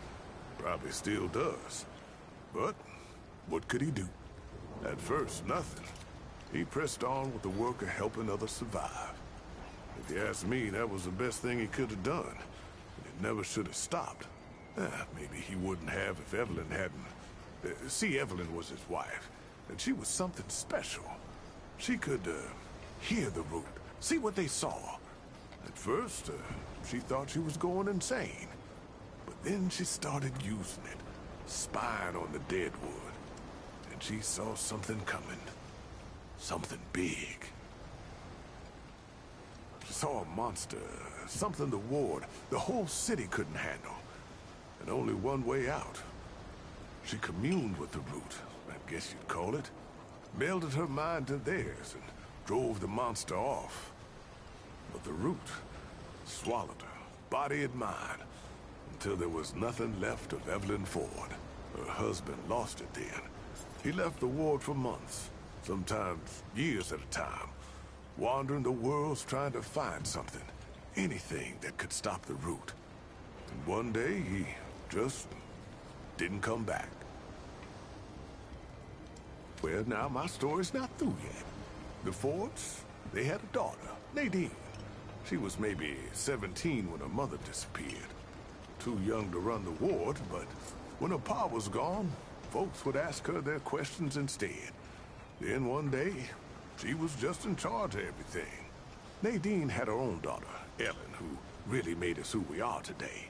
Commander Ellen Ford inherited her mother's pragmatism, her grandfather's doggedness, and her grandmother's willingness to make hard choices. So whenever someone showed up, dehydrated, starving, half mad from loss, she took them in, taught them a trade in medicine and supplies, gave them a family.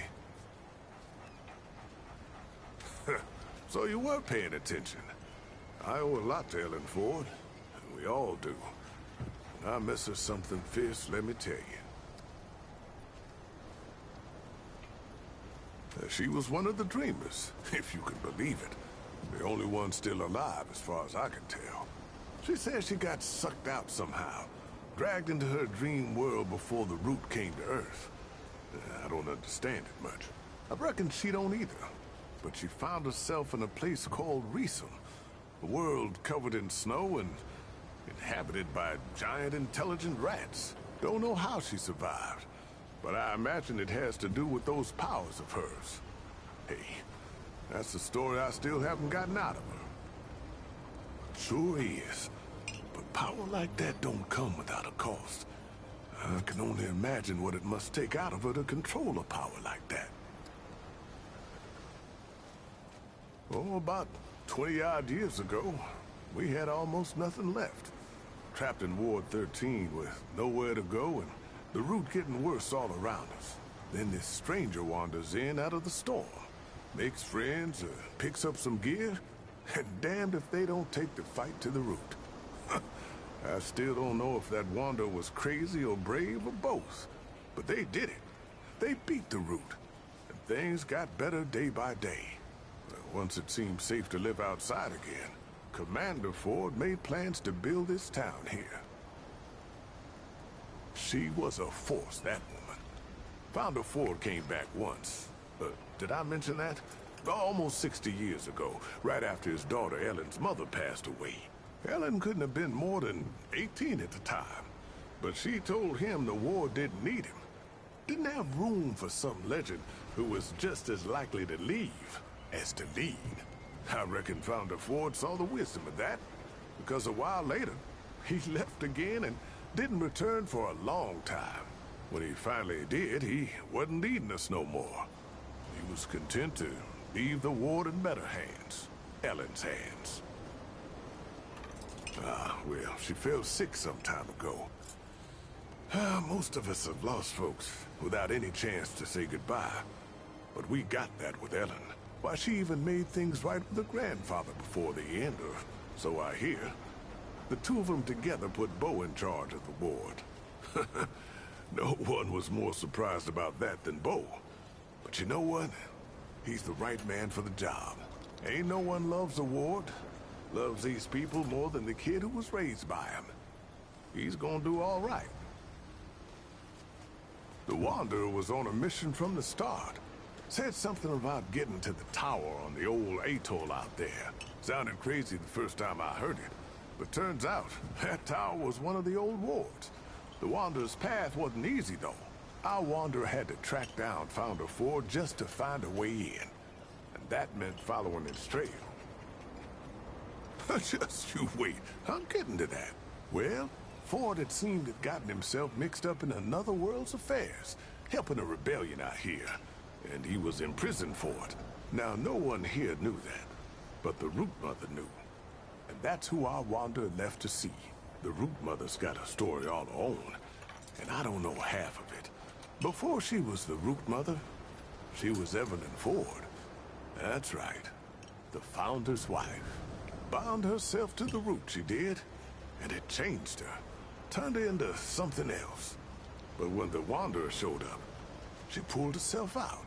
The Root Mother, or whatever she called herself after that, sent our Wanderer down a trail of sorrow, at the end of which was the Founder himself. The Wanderer freed him, and used his knowledge to get into the tower, and destroy the last Dreamer. Or what we thought was the last Dreamer anyway. It did weaken the Root for a time, but I guess that weren't the whole story. So, the Dreamer was dead. The storm subsided. But the Root, they were still around. Then Founder Ford tells us about the oldest ward, the first one, where the Dreamer Project began. He hoped there might be some clue there as to why the Deadwood was still coming to our world. So our Wanderer goes a-hunting. They found more than even old Ford bargained for. You ain't wrong. Place was full of doors, and I'm not talking about the quiet humankind. One of these doors led to the world of Reesum, where the Wanderer found Clementine. Clementine opened a door what nobody else could have opened. And inside? I hate to admit it, but I don't know what they found inside. All I know is the Root stopped coming when the Wanderer and Clementine were through. They'd done it. Saved the whole damn world. Just making sense of things. Stories make us who we are. If we don't share them, don't learn from them, we're just bouncing around in the dark.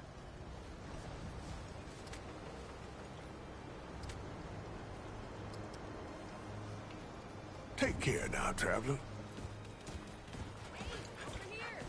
You met Dale? Dan owes me a rabbit. Better yet, a rat.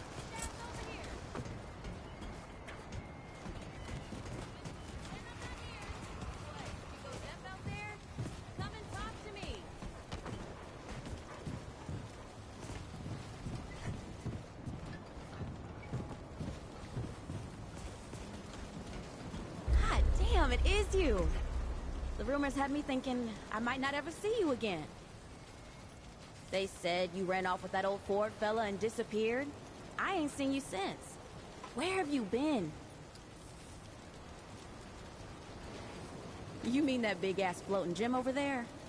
Bo said it can take you other places, other worlds even. Before we got here, I'd have laughed in his face. But I've heard weirder stories than that. And I can see on your face, it ain't all make-believe, is it? Feels like anything can be true here. They even healed my root rot.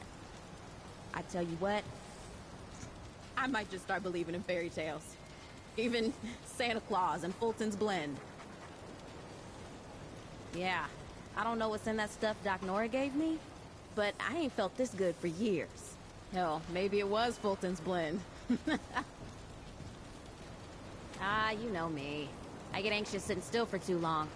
So, I went out to the ruins and scrounged anything useful I could find. I was just doing what I do to survive, you know. Maybe get some things together for when we moved on, but then you didn't come back. And Bo said folks around here could use this stuff, so I set up shop. So hey, if you ever need anything out there in the worlds or whatever, you just let me know. I got all kinds of stuff for trade.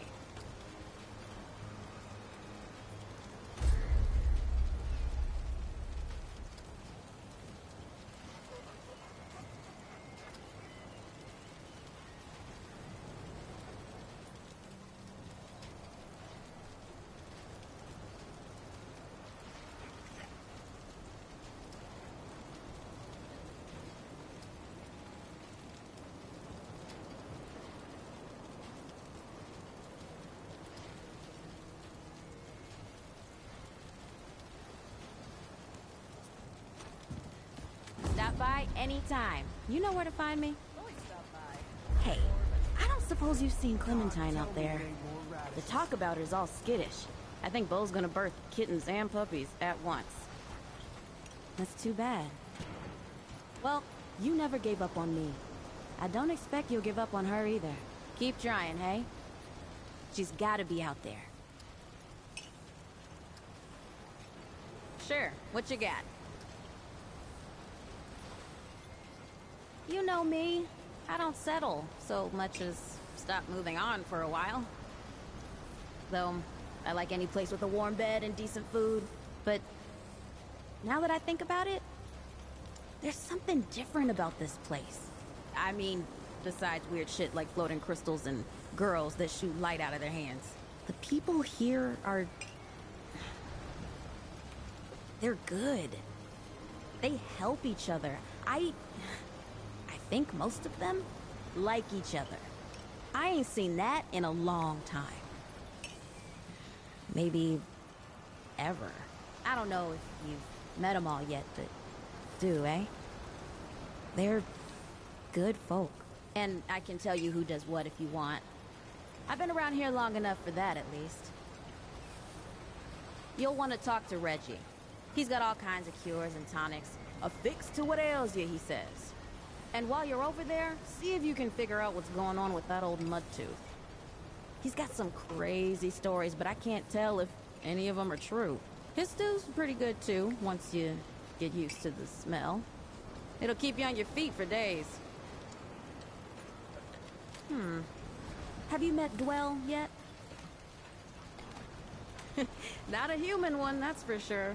He calls himself a Pan from some place called Yesha. I tell you what, I don't understand half of what he's talking about. But the crystals he sells are like nothing I've ever seen. Might be just what you're looking for. I don't know. Why? You ready to move on or something?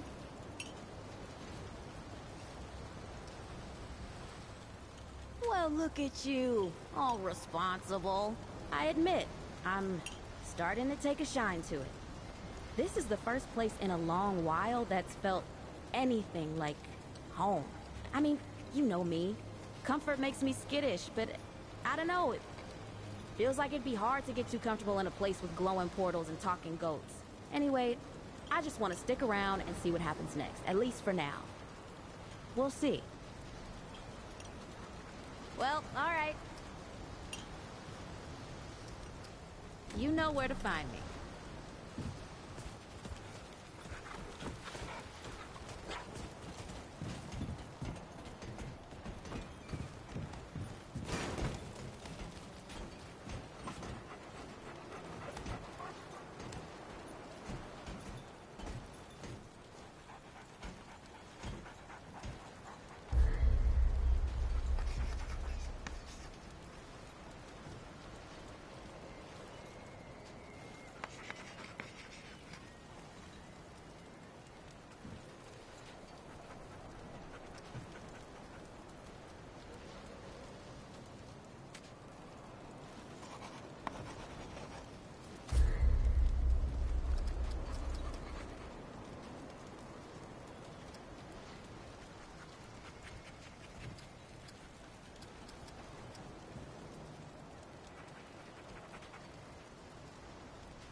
is...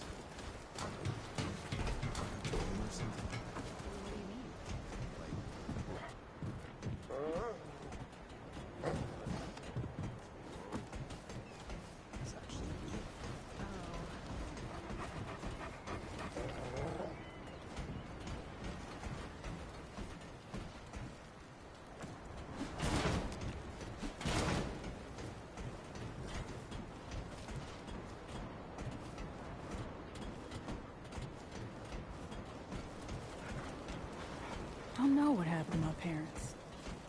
Probably the same thing would happen to everyone's.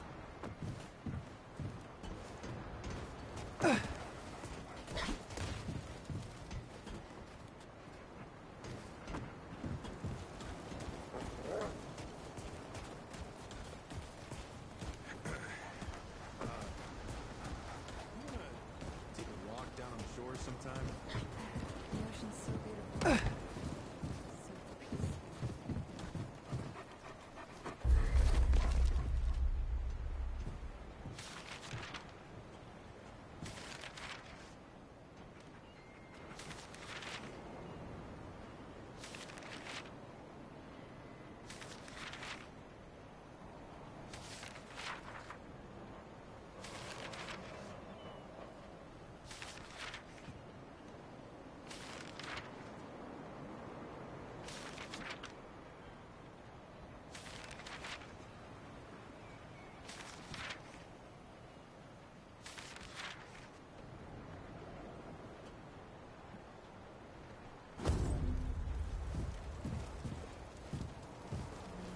Hey, you're the newcomer, ain't you? Nora Camarillo. I keep folks alive around here. You know, you're lucky they found you when they did. Your friend was pretty bad. I got her just in time. Pretty much. Any part of your flesh prison breaks down, you come to me. There ain't much I haven't seen before. What you need?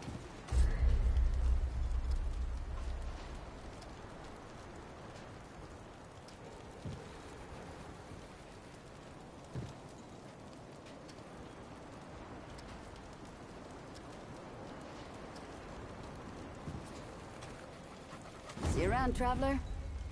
Feeling all right? Let me know if you're not. Asking questions is the only way we learn, as my grandpa used to say. What are you trying to say, sunshine? Well, no need for that. You know how a doctor gets good at her craft? Study gives you head knowledge, a necessary start. But it don't make you good. You learn a thing by doing it over and over again. For me, that means people who need my help. The more people there are suffering, the better I get at healing them. And Sunshine, I'm the best damn doctor for miles. My grandfather, he'd been treating folk his whole life, nearly as long as the root's been around. I started assisting Grandpa when I was 5. Dressing wounds, making meds, cutting at the table, you name it. He was. He helped more people in his long life than you and I have ever even met. But how I helped him most was digging through the old hospitals. Even after a century, there's a hell of a lot to find. All of it useful to someone as clever as Grandpa. Tons. The old humans knew a lot about the human body, it turns out. Stuff even Grandpa didn't know. Did you know they used to be able to replace a man's lungs with someone else's? Or put a dead man's liver in someone whose liver didn't work anymore? To think of all the folks Grandpa and I could have saved if we had that kind of know-how. There's plenty if you know what to look for. Most of the basic meds are long gone, but there's still plenty of specialized tools and ingredients there. Stuff no one knows what to do with but me and my grandfather. What they don't got, what I never found once, is a cure for root rot. That's why so many folks died when the root first showed up. Grandpa had to invent a treatment on his own. A treatment, not a cure. He probably wasn't the only one. I'm sure others came to the same solutions independently. But after Grandpa figured it out, he traveled as far as he could and taught it to everyone he met. I don't know where he started, but I reckon every treatment within 100 miles of here is derived directly from his work. You can thank him that your friend is still alive. Came here maybe 10 years back. My ma had died and Grandpa didn't feel safe carting me around the countryside by himself. It turned out good. The city's full of scrounge, and Grandpa made a living selling bandages and meds while treating folks for free. I do the same. He even attended the old commander when she passed. Couldn't do much for her except ease her going. The folks around here thanked him for it. Made us part of the ward and all. Need anything else, Sunshine? I'll be here if you need fixing. Ain't got nothing to go back to, stranger. This town. You ever wonder if all this is, like... Feels like Brad is still with... What do you mean? Like...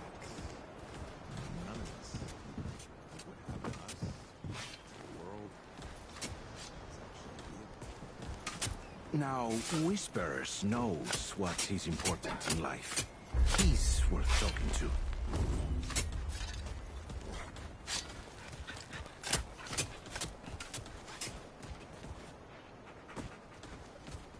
Well, maybe...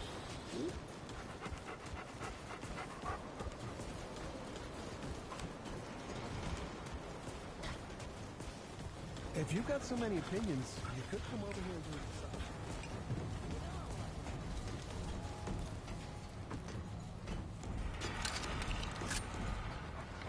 Oh, traveler. Yeah, good. Let me know when you know something, right? Any way I can help? Questions? Sure. Yeah, she's doing great. Can't keep her down, really. As soon as she heard you disappeared with the Founder, she was on her feet. Nothing the doc said would stop her. I don't know what she was doing all that time. Looking for you, maybe, or just keeping herself busy. Anyway, all that anxiety of hers turned out to be pretty helpful. She even set up shop over toward the entrance gate.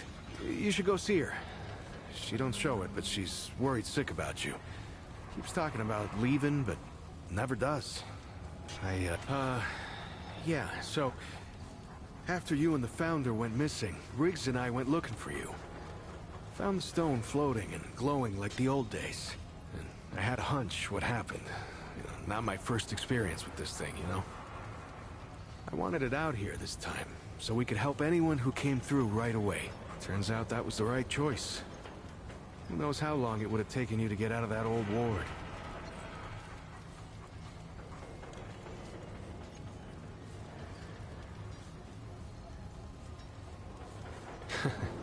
Right.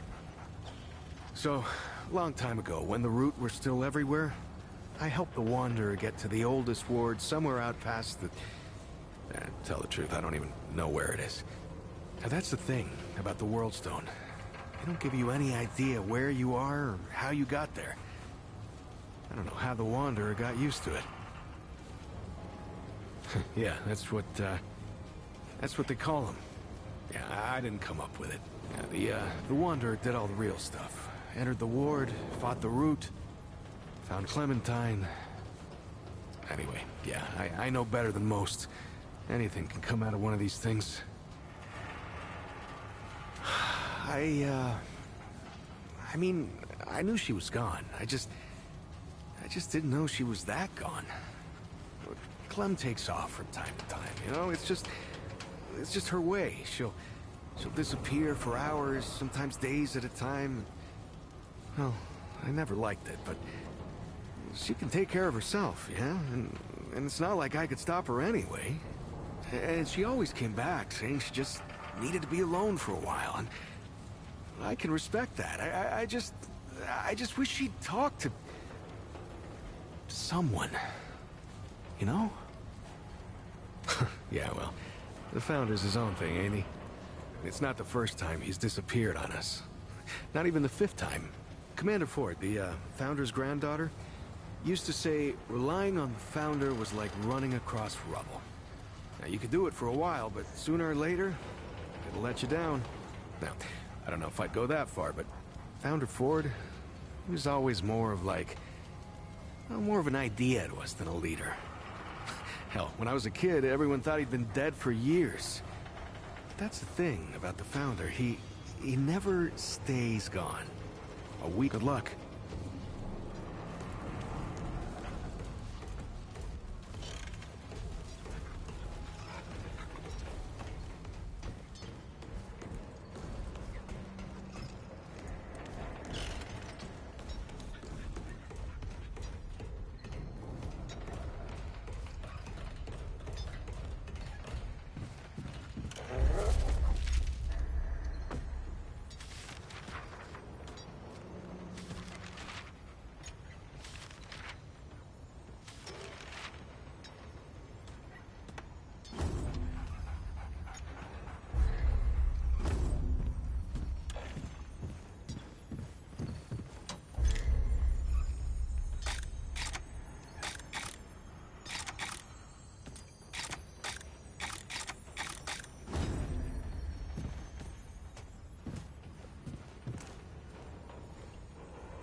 This better be good. Let me save you some time so you don't keep nattering on. We used to live in that building over there. Then a stranger came. We called them the Wanderer. You might have noticed everyone gets a handle here. Anyway, they show up and stop the route. Now, we live in these buildings here. That clear it up for you? And me? I keep it real simple. Less to worry about that way. And it never ends. No, I used to be a real asshole. Now I'm a beacon of kindness. Hard. Brute everywhere. We did our best. Took in strays and tried to make a life of it. But it was no life worth living. Good people died. Few of us were brave or desperate enough to leave the bunker. The Wanderer, Ace. Ask Bo about the one time he went out. He came running back like a spooked cat. The Wanderer. They were a very rare pain in my ass. I never told them that. Wish I would've. They were here and then gone. Just blew in, stopped a global infestation, and then poof, they left.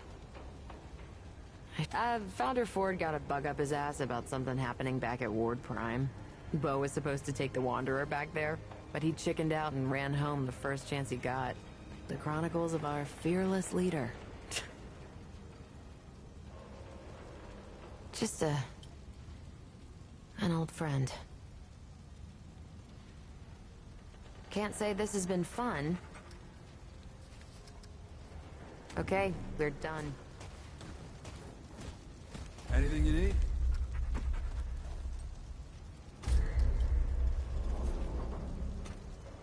Be safe out there. How goes it, friend? Of course. Started in that rusty bunker. Over there. Ward 13. Only a few of us back then. Hunkered in the dark while the Deadwood had their way up top. Until a wanderer, not unlike yourself, came and changed everything. Wish I could give you a straight answer, friend. The storm itself spat them on our doorstep half dead.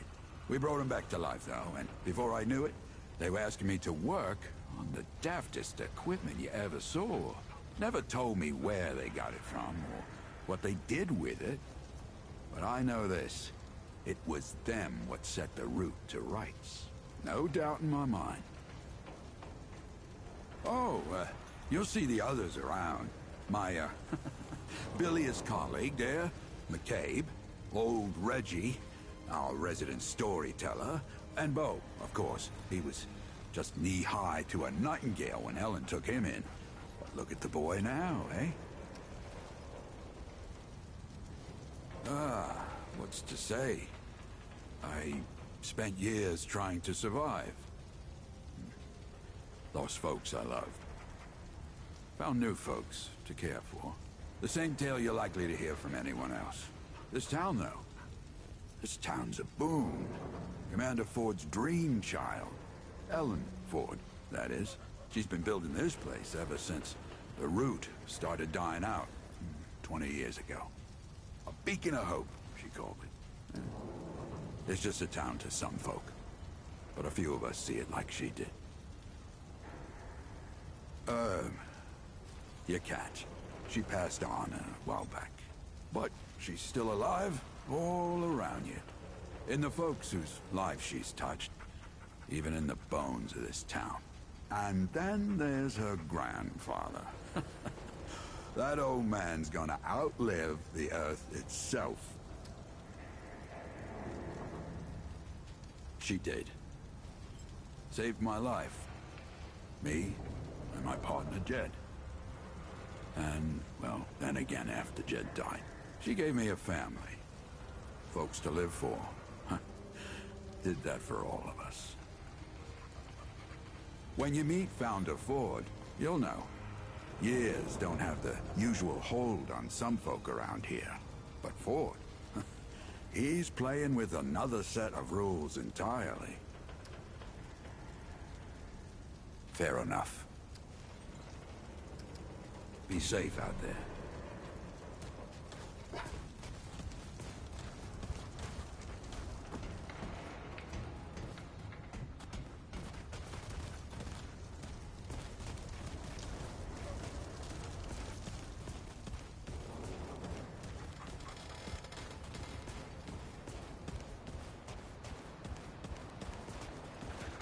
How's the ward treating you? I could treat you worse if you like.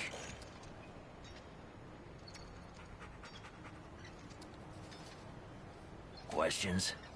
All right, sure.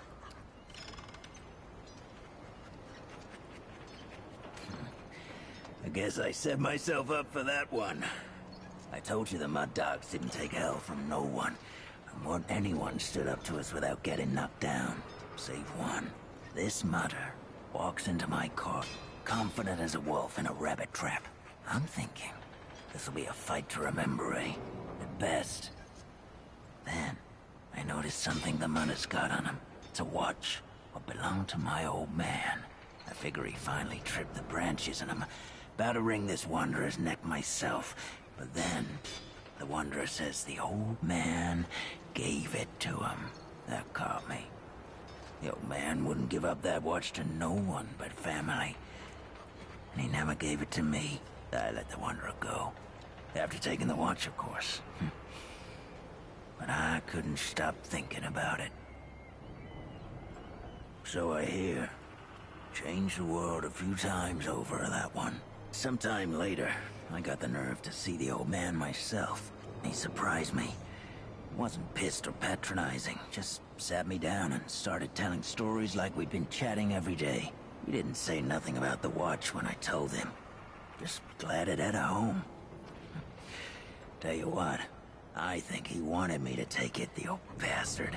Anyway, we talked a lot after that, and when word got out that folks here at the ward were starting something new, well, the old man and I both knew what needed doing. I told the Mud Dogs they were free to do as they liked. We weren't a pack no more, and the old man and I set up shop here. Kind of boring to tell you the truth, but better than a bullet hole, I guess. Don't know what else I can tell you, save the stories folks around here like to spin. The way they tell it, that wanderer walked through crystals to other worlds until one day they slammed the door on the Deadwood altogether and saved the world. Yeah, they all sound just like my old man with these stories.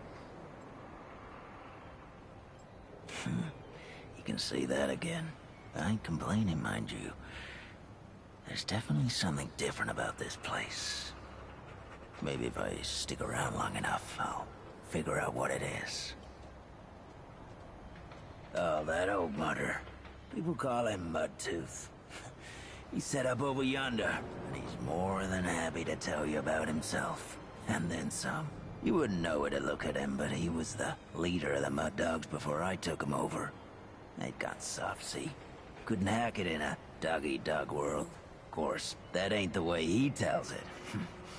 We still don't see eye to eye on which of us was right.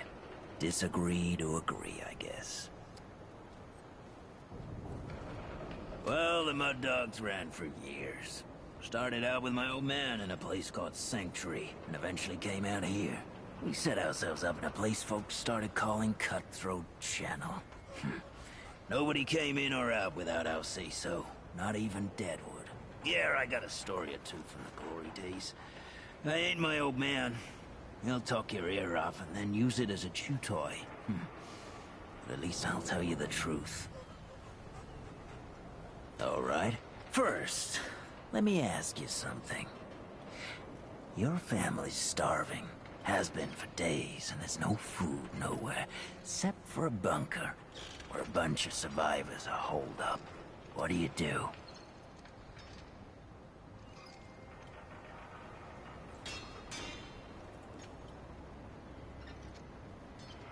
Yeah? And what do you do when they show you the open end of a rifle instead?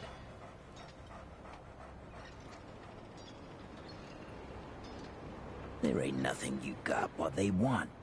Fact is, they'd love any excuse to kill you, just to make them feel a little safer.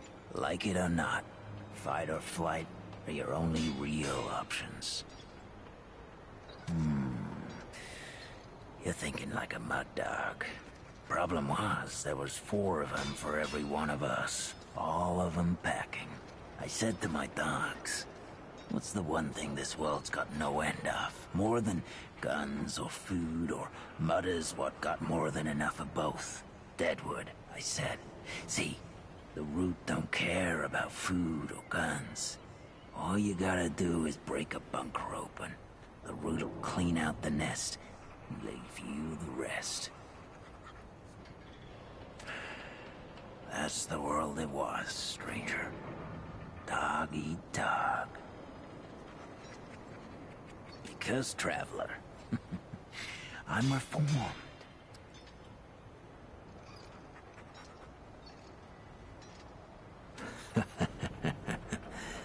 Back in the day, whenever a group of folks came traipsing into the Mud Dog's den, we'd give them a choice. Kill each other, or get killed. I told him he was weeding out the weak. But that wasn't the real reason. That particular tradition started the day Chavis and his gang rolled in and said they wanted to join forces. I normally ain't the trusting type, but yeah, there was only 3 of them, all torn up like they'd try to steal fish from a bear. The rest of Chavis's gang had been chewed up by Deadwood, he said. That seemed legit to me.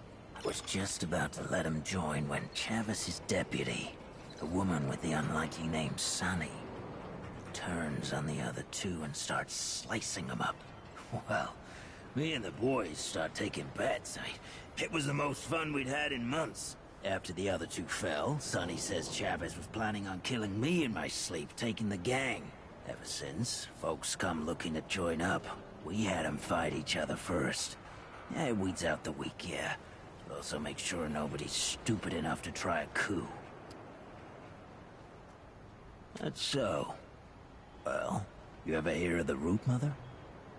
She's one of them weirdos even the Deadwood left alone. Folks used to see her for advice. Crazy folks, desperate. My mud dog's caught one of these crazies. As he begs for his life, he tells us some secret the Root Mother told him. A place in the sewer, good to hole up against Deadwood. Dumb bastard. We killed him anyway, of course. He had food.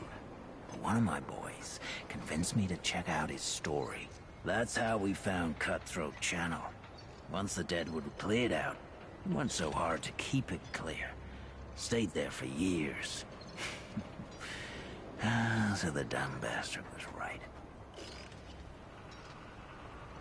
Had to take it first, and that's a thing only mud dogs could do. Tell you the truth, that dumb bastard would have died anyway if he tried heading there on his own. I got one.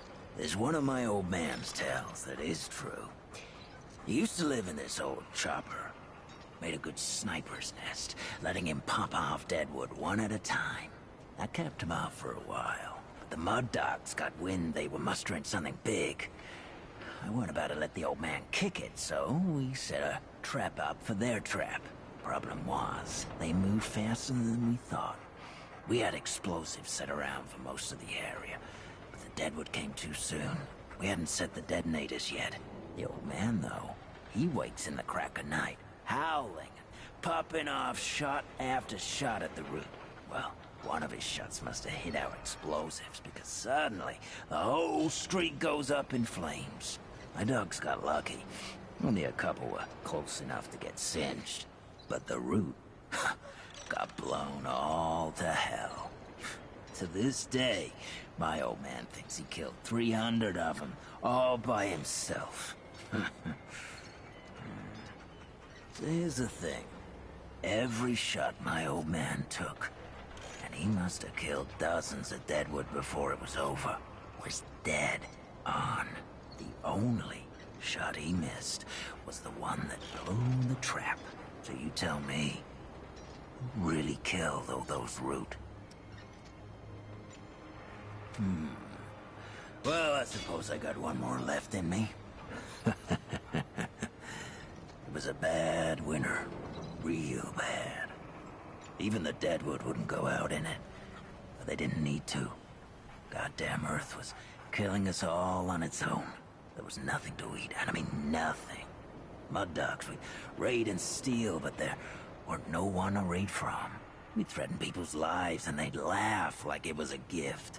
Weren't surprising then when the dogs turned on each other. Started with one fool called Beers. He accused me of hoarding, so I punched him. Soon the whole gang was fighting. It was chaos. Bleeding and shouting and cussing. Finally, they crack Beers on the skull, and he don't get up. Quiet, I shout. And when I got their attention, I say, plenty to eat now. There's over 100 pounds of meat on your average human stranger. With it like that, I'd be stupid to pass it up. What? You think dog-eat-dog was some kind of metaphor? Yeah, true is truth, anyway. And a hell of a lot truer than anything my old man will tell you. All right, then. Watch yourself, stranger. World ain't clean yet.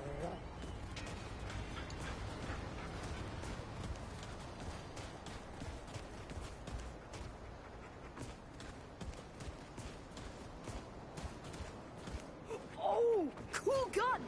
Can Could I Did see? you know Miss Clementine is as old as Mr. Ford? It's true. She told me.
I didn't believe Bo when he said y'all went in the crystal. But here you are, coming right back through the damn thing.